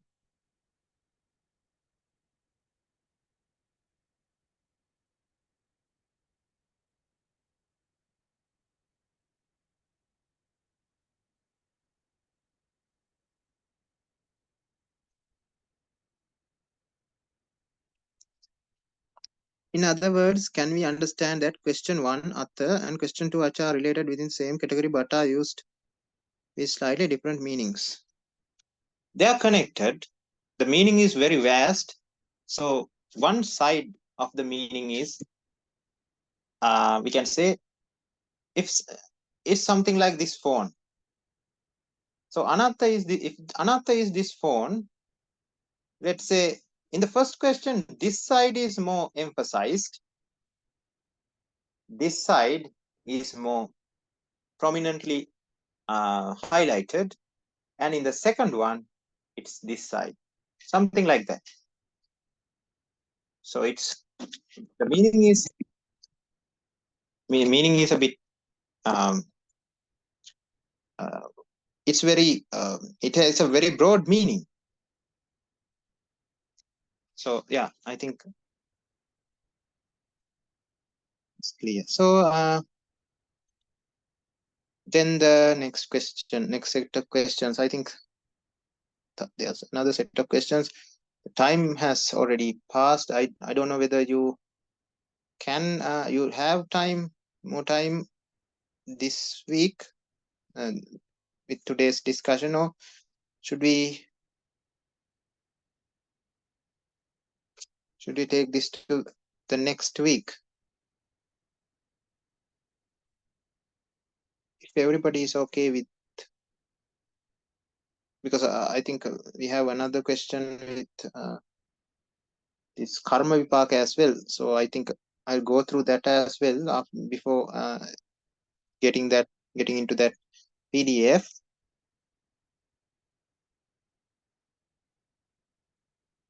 And then we'll move the next set of questions to the next week. Okay, if you have time, then we can move on with the questions.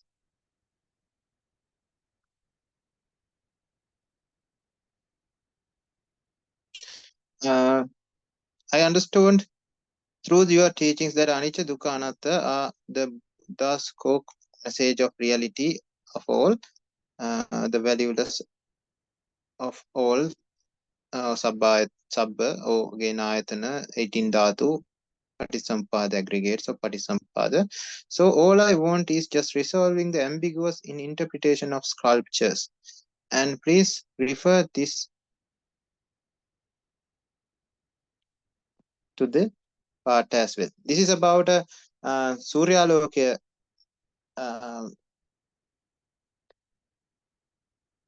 What do you say? The sermon given by the most venerable Abhayaratana Alankara Thero, and in that English translation, there's a part like this, and that part is highlighted. And I think we have already discussed this. I am just sharing this so everyone could see, and it would be more clear.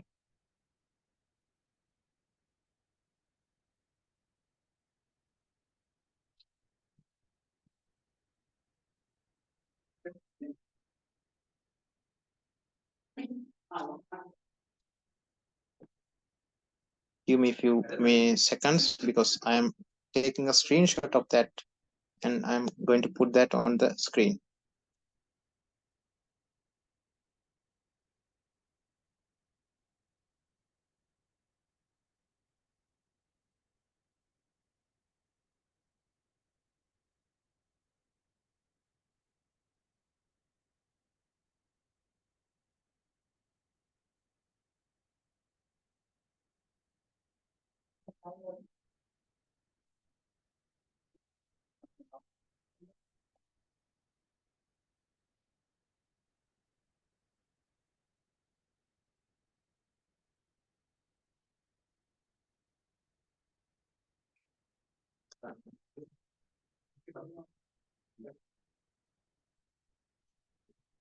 Sorry about this. These apps does not allow screenshots. So I'll just read it.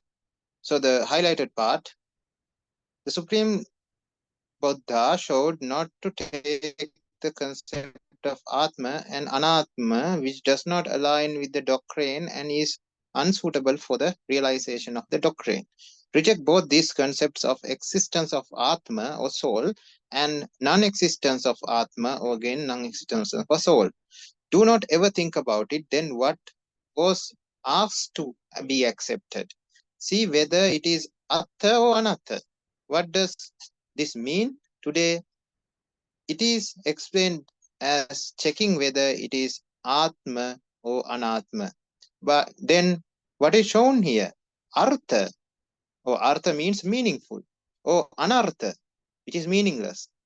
So these are two English Sinhala words, Artha and Anartha. I think Sinhala or could be Sanskrit as well.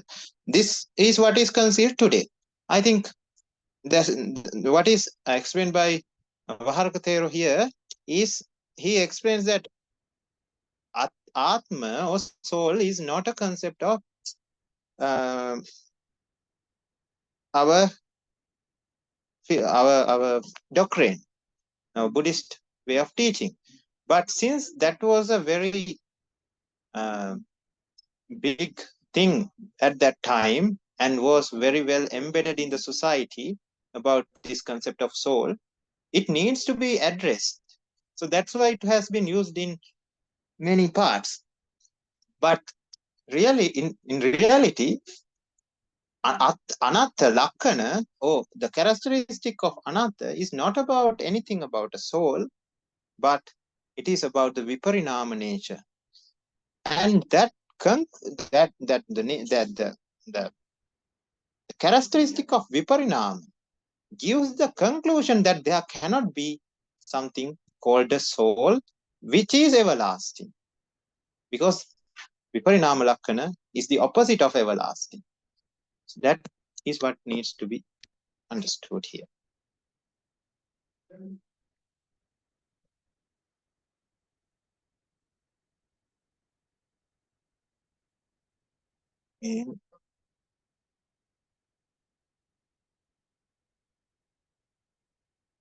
so this one.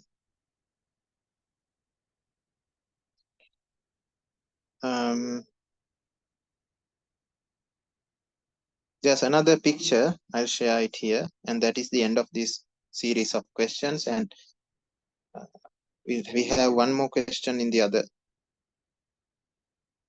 Yeah, this one. So here the question is,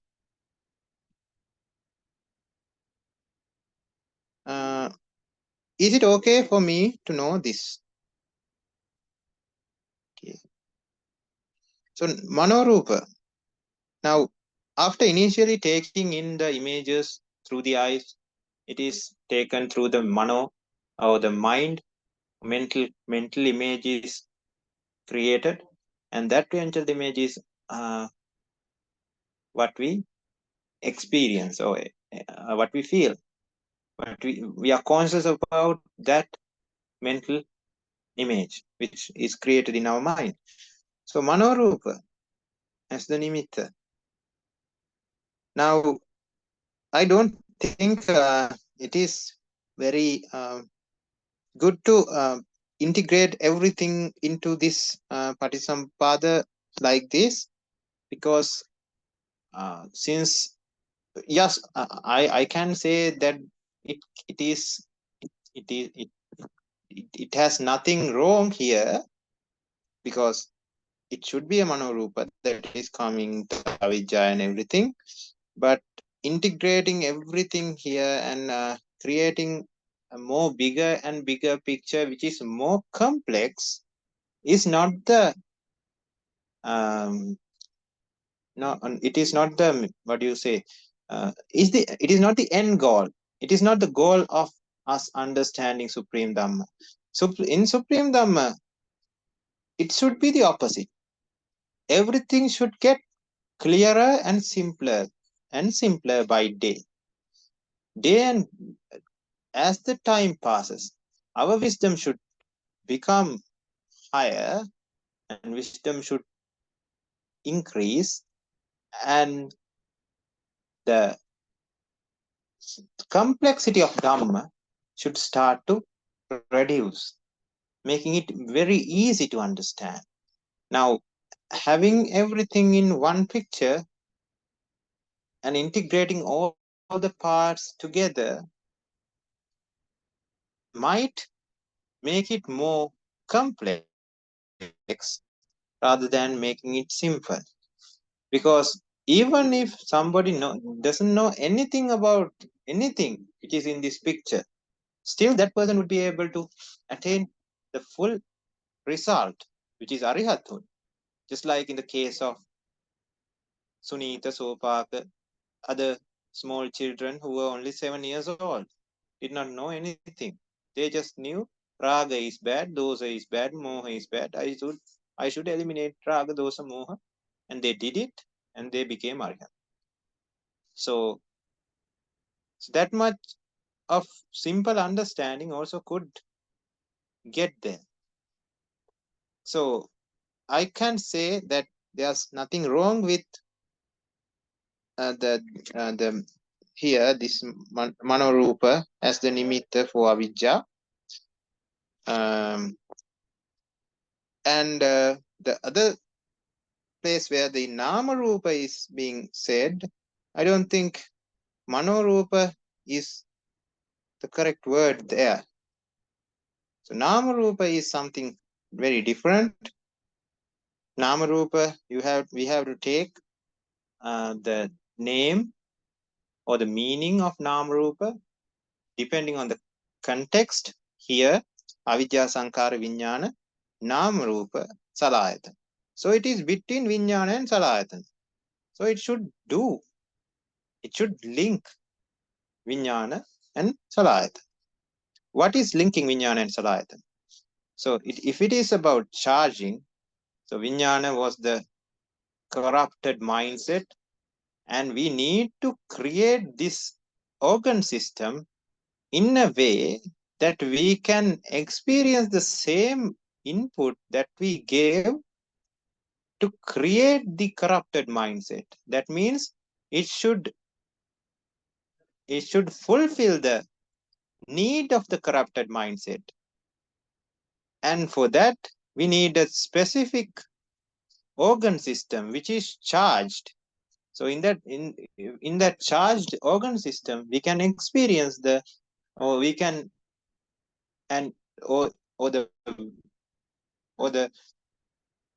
need of the Vijnana, the corrupted mindset, would be fulfilled if that charging happens. So charging is done with Namarupa. So for another, if I draw another,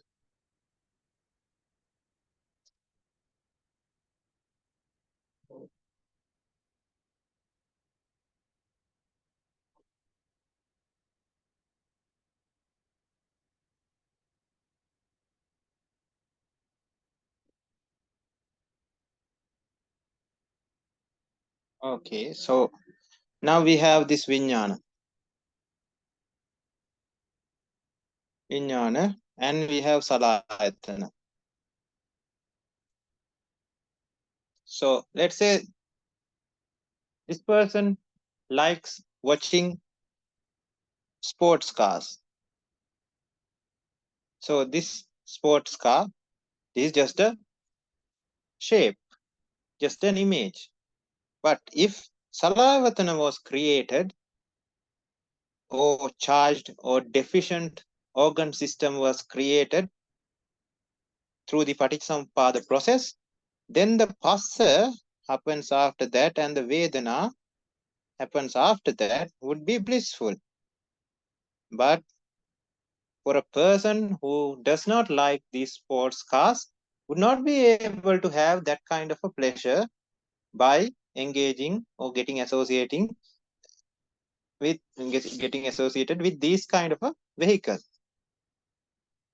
So the Vijnana, avidya leads to Sankara, leads to Vijnana, and this is sports car seeking Vijnana. That is a vexatious Vijnana. There's value and everything is there. So avidya Vijnana. This is avidya Vijnana. And that Vijnana, a process happens. It is called Namarupa Pacchaya Vijnana, Vijnana Pacchaya Namarupam. That is one way of explaining Namarupa. And the other way is explained here. So this is first one, this is second one.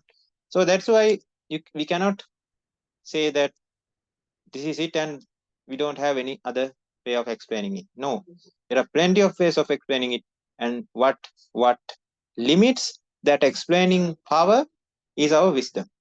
If we have more wisdom, we would be able to see more ways of explanation of this. So Namarupa, here, what is Namarupa? So this car, so let's say this is a Ferrari. So the name of the car is Ferrari, that is Nama, and the image of the car is Rupa. So that Nama Rupa, now this deficient Vijnana, deficiency of this Vijnana would create memories about various sports cars. Let's say I am having that Vijnana, the deficient Vijnana, sports car seeking Vijnana. Now, after that Vijnana was created out of Sankara, that Vijnana would start getting stronger and stronger, because in my mind, I am thinking about sports cars. So I am thinking about a Ferrari, a Lamborghini, Nissan, GTR, various new stylish vehicles are being thought. And now that concept is called Vijnana Pacchaya Namarupa. And that itself would develop the Vijnana. or make it more stronger. That is called Nama Rupa Paccaya Vijnana. Now, this happens over and over again, making the Vijnana very, very strong. Now, that is also a way of explaining this. Now, there are various ways of explaining the Paticcasamuppada. There are 24 Pratyaya. So, Pratyaya, if you know the Satipatthana, 24 Pratyaya are being explained. So, we know Avidya Paccaya Sankara. We don't know how the Paccaya happens. Now, how the Paccaya happens is explained in the Satipatthana. Now, there are 24 items there. It is not easy to understand everything because we have to know how Avidya Paccaya Sankara happens, how the Paccaya happens. We don't need to know this. This is very complex, and this is not essential for someone to become Arihat. So, anyway, if we try to understand the Paticcasamuppada in the fullest nature, it would not be possible after somebody understands the Patthana fully. Then that person would know Avidya, how Avidya Paccaya happens. How the Sankara is created out of Avidya. If it is due to Hetu Pratyaya, it can be due to Adipati Pratyaya. Then there's this Anantara Pratyaya, Samanantara Pratyaya. Then there are Dhyana Pratyaya. There are 24 Pratyas there. So we have this explanation here. The cycle, one creating the other, and that creating the original, that making the original one stronger. Vijnana Paccaya Nama Rupa, Nama Rupa Paccaya Vijnana. That is called Anyamanya Pratyaya. So Anyamanya Paticcasamuppada. So like that, various Paccayas or Pratyas are acting together. So that's why it is not a very good idea to go in that pathway to a very deep level, because it comes to an incomprehensible level. So we want the level where we are able to understand and complete our Arya journeys. So here the Nama Rupa. What is that? That is, Nama means can say charging. Rupa, Namyata and Rupana. Those are the two Sinhala words. Namyata means something like folding. What are we folding? The organs. We are changing the nature of the organs, which is Nama, and creating Salayatana, which is Rupa. Nama Rupa is explained in that sense. So the organ system is changed in such a way by Nama, and creation of Salayatana is Rupa, and that is called Nama Rupa there. So something like this. Let's say this Salayatana is a ball. Now this ball, now this is the car, right? So I'll draw the car upside down. Now this is the car upside down, right? So this does not have any deficiency. This is very full. This is very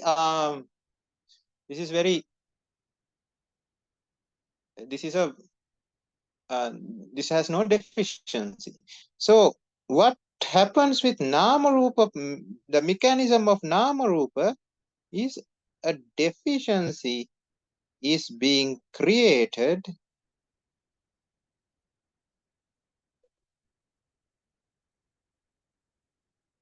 so that you can fix this for this to get completed.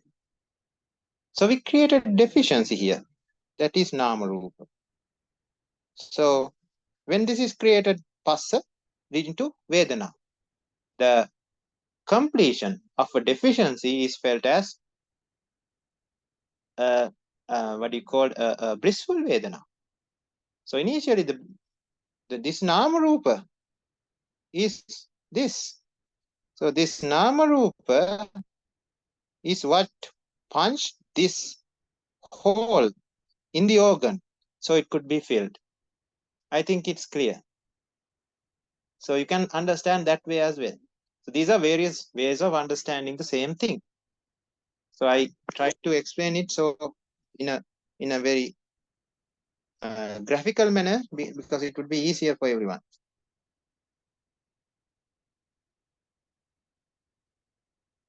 Is that clear?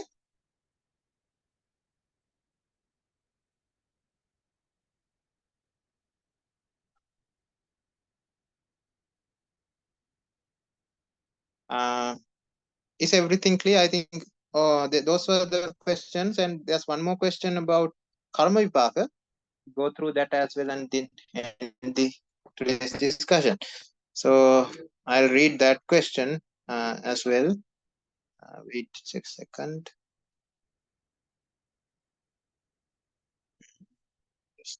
So this is it. I have a question about Michchaditti. Honestly, I have the mundane Michchaditti and I want to remove it. So I want to ask, how can we remove Michchaditti, especially the view of about karma and vipaka? And in my case, I see the mental suffering that occurs when I have some bad or good condition. I have done this together, the evidence about karma. For example, I watch stressful or blissful feeling related to my intention. It was obvious that intention affects to our brain working. When I get angry, we cannot contemplate something. But I have felt it is not enough to remove this nature. Is there any method to contemplate Michchaditti or Sammaditthi in our day-to-day life? So I asked, what do you mean by Michchaditti about karma and vipaka? Are you saying you are not exactly sure about the mechanism of karma and vipaka? And he says, yes, Thero, how to accept the mechanism. In my case, I have a desire to discover about the detail and watch the kind of mechanism. But I also thought that kind of desire makes me hard to accept Buddha's teachings. Thero, I think this is kind of ignorance. And in this case, how can I remove the defilements? Can I ask about this method? So now the easiest way of understanding karma vipaka, now somebody would go without any questions through saddha. So if somebody is having saddha, then that person would understand. So it's something like this. I'll explain the saddha method first, and then we'll go into the technical methods. The saddha method explained here is, let's say, I'll give you an example. So there's this country. Let's say you have not been to Australia. Many of you might not have been to Australia. So do you believe that there's a country called Australia? I hope everyone believes, but you have not seen. You have not gone there. So why are we believing? Just like in the case of karma vipaka, we have not seen it. We are not being able to see how the karma works. But some people believe, some people don't. Majority of people don't believe this. But we'll take an easy example, just like Australia. So if somebody says there's a conspiracy theory, there can be a conspiracy theory like this. There's no country called Australia. Everyone is lying. Media is lying. Books are lying. Everyone around us, they are also lying. They are lying because they are having some profit out of it. We can create a conspiracy theory and say there's no country like that. Now, if somebody says like that, if we are not allowed to go to that country as well, how are we going to explain? How are we going to say that this person is wrong? We would not be able to. He would firmly believe until he dies that this is a lie. But that does not happen with us with regard to Australia. We believe that there's this country. Why is that? Our very closest friends say that there's a country called Australia. Maybe our family members have been there. Our friends have been there. All the reputed people, reputed organizations, they are also saying there's a country, because there's a country called Australia. There's an animal called kangaroo. We have not seen. Let's say the pictures are all photoshopped and everything. Just let's say we go back to 1000 BC, and somebody went sailing, was lost, and somehow went to Australia, and so this creature who can jump with 2 legs and has a bag in his body, and his kid or the child of this kangaroo, the cub, is inside that bag. So we saw this and we were very amazed, because nobody has seen a kangaroo except in Australia. And we go back to our country. So that person comes to Korea, his original country, and says this: I saw this kind of land, and in that land there are animals who can jump with 2 legs, and they had bags in their body which could carry their offsprings. Nobody would believe. They would say that this person is making things up and this person is crazy. Now the second person also goes and comes and tells the same story. Third person comes and tells the same story. And considerable number of people tell this. Now we are doubtful. Maybe this person, people are telling the truth. Why are they lying? There's no reason for them to lie. So that is the mechanism of Saddha. To extent, it is not the exact way, but we can say. Now, in the past, many people could see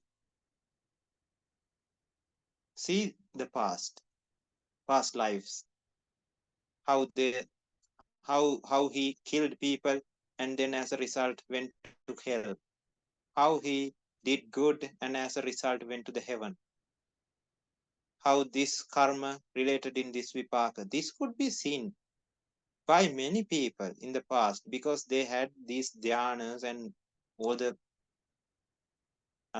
supernormal abilities. So with time, what happened?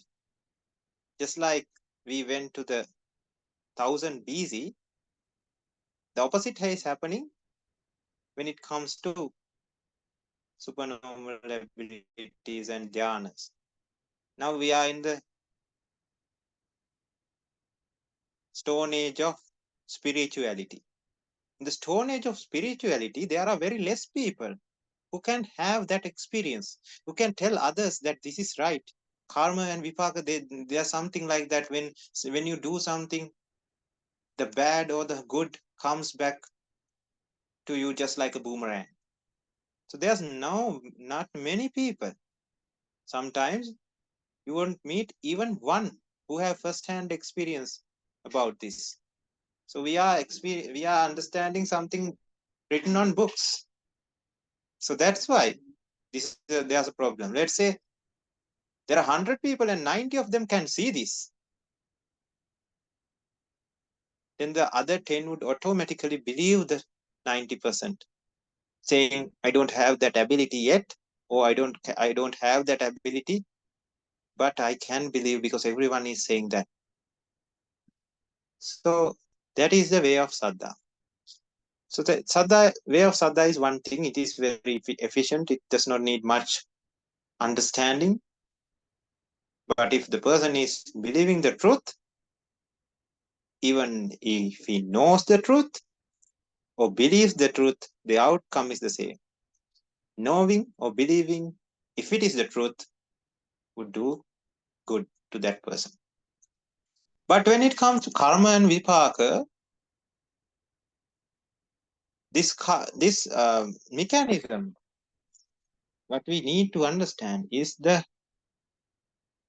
Paticsamuppada. If someone understands Paticsamuppada, then that person does not need to worry about karma vipaka, because he knows how the energy is created, how the energy is being transferred to the next moment. So this is very easily understood when we understand the Paticcasamuppada.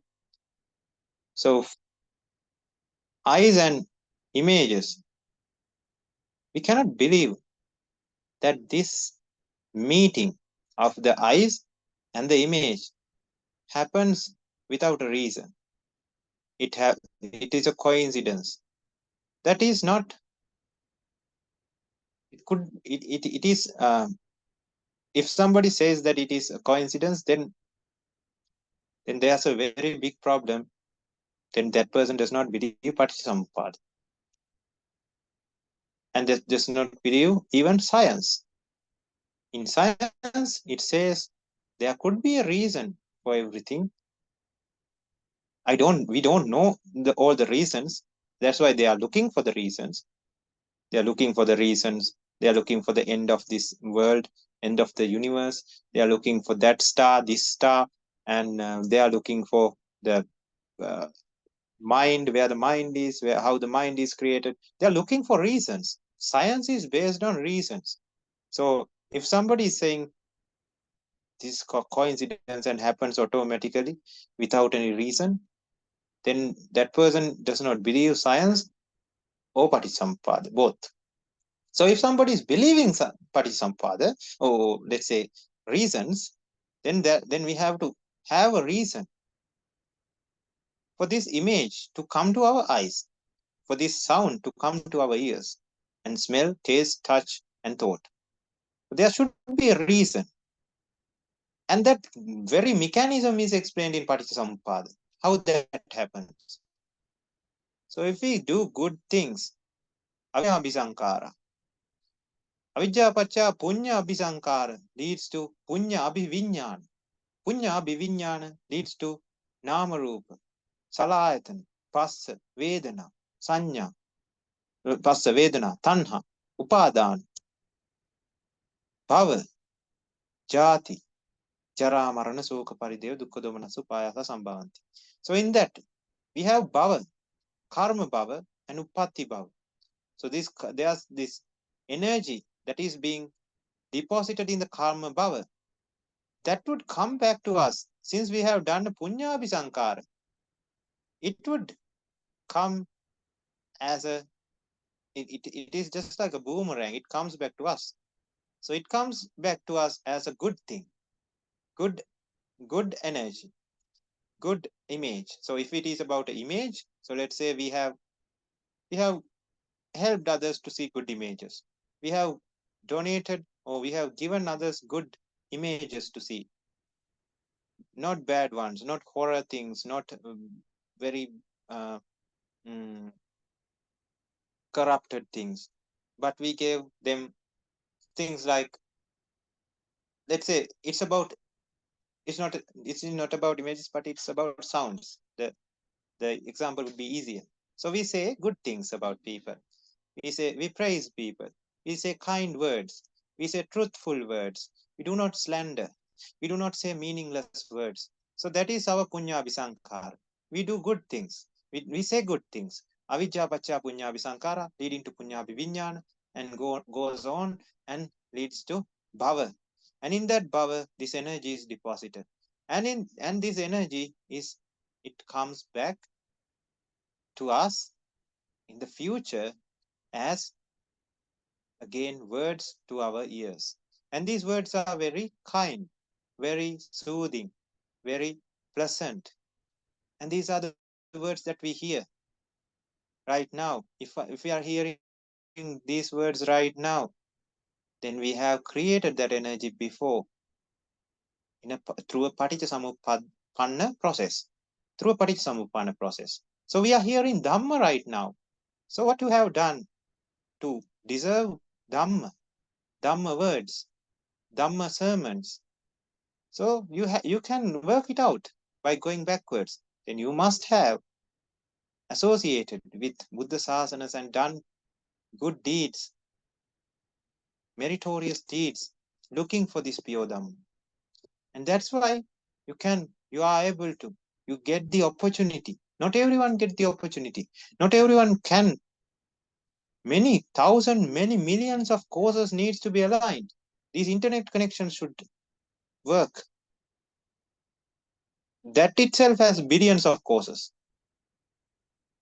I should be able to perform. My body should be working. My muscles, my larynx, everything should work. And in the other end, your bodies, your ears, eardrums, and all the mechanisms in the brain and body and mind and everything should work and align. So this is not a coincidence. Billions and trillions and quadrillions of causes coming together in a certain moment and happening that for a very long time, like 2 or 3 hours.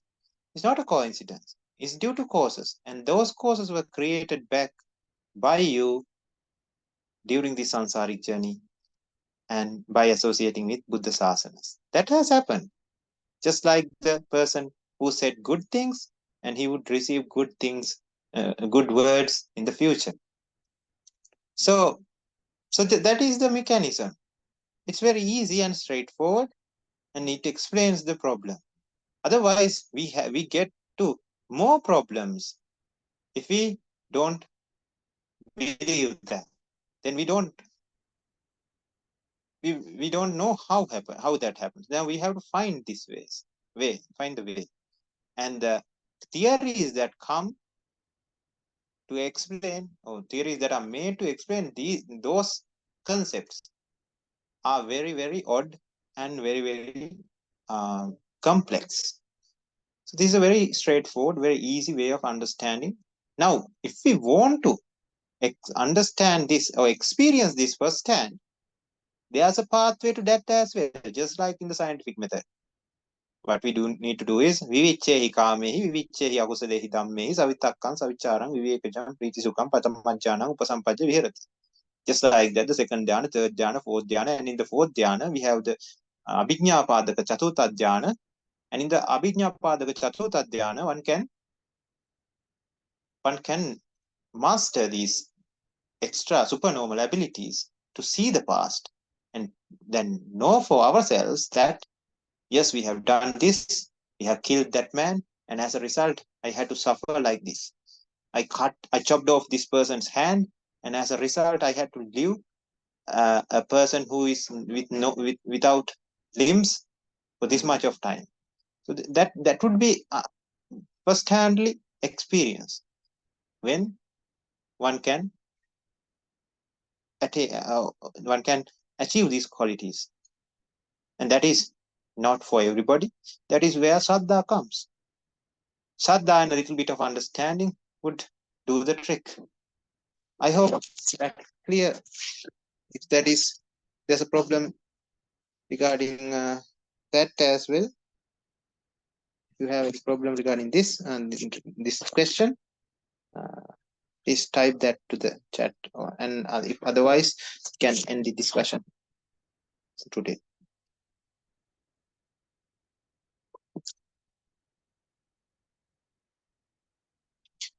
Yes, think about it. I think this kind of a problem might need more insight, more data. So if this does not solve your problem, please feel free to text me or message me. We'll somehow try to change that. Lot of examples, lot of personal experiences, and trying to see the patterns of this around you, how the karma and vipaka works. We can see with our eyes sometimes. If we are very vigilant and if we are very focused, we can see what happened to that person after doing this and that. For an extent, not every vipaka comes in the same life, but some come, and we can make the link and see, yes, there's a connection between these two. I can see that now. So we have to be very vigilant and we have to be very skillful to do that. And that is possible as well. So with that, and then we can end today's discussion.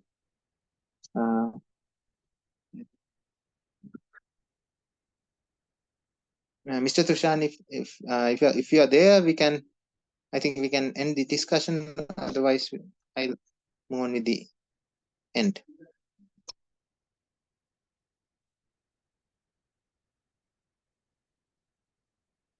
So he said he's busy. He's busy today. So we'll end the discussion for today.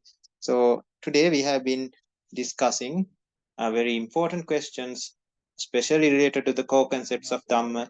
And you have been very attentive and you have been very enthusiastic about Arya Dhamma. And as individuals who are trying to end this suffering samsara, that is a very impressive thing.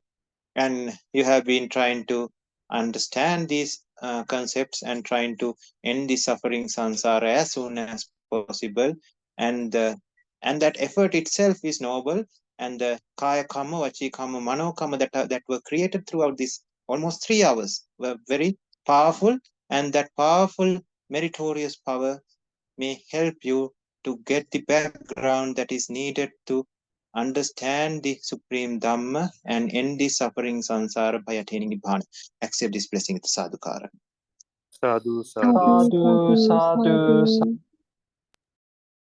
And let us not forget about the ones who helped us throughout the suffering samsaric journey, the ones who were there for us, ones who are not with us right now, the deceased relations of us, and also the ones who have helped us throughout the samsaric journey, parents, teachers, the ones who are who have created our houses, our surroundings, homes, infrastructure, and everything, and the ones who helped us to have this Dhamma discussion, the ones who are paying for the internet connections, devices, and who are maintaining these temples, and also the ones who were hurted and harmed by our actions. Since we did not know what is right and what is wrong, 10 immoral actions were our basic tools of survival back in the day. And using these tools of survival, we have hurted and harmed many sentient beings in this universe.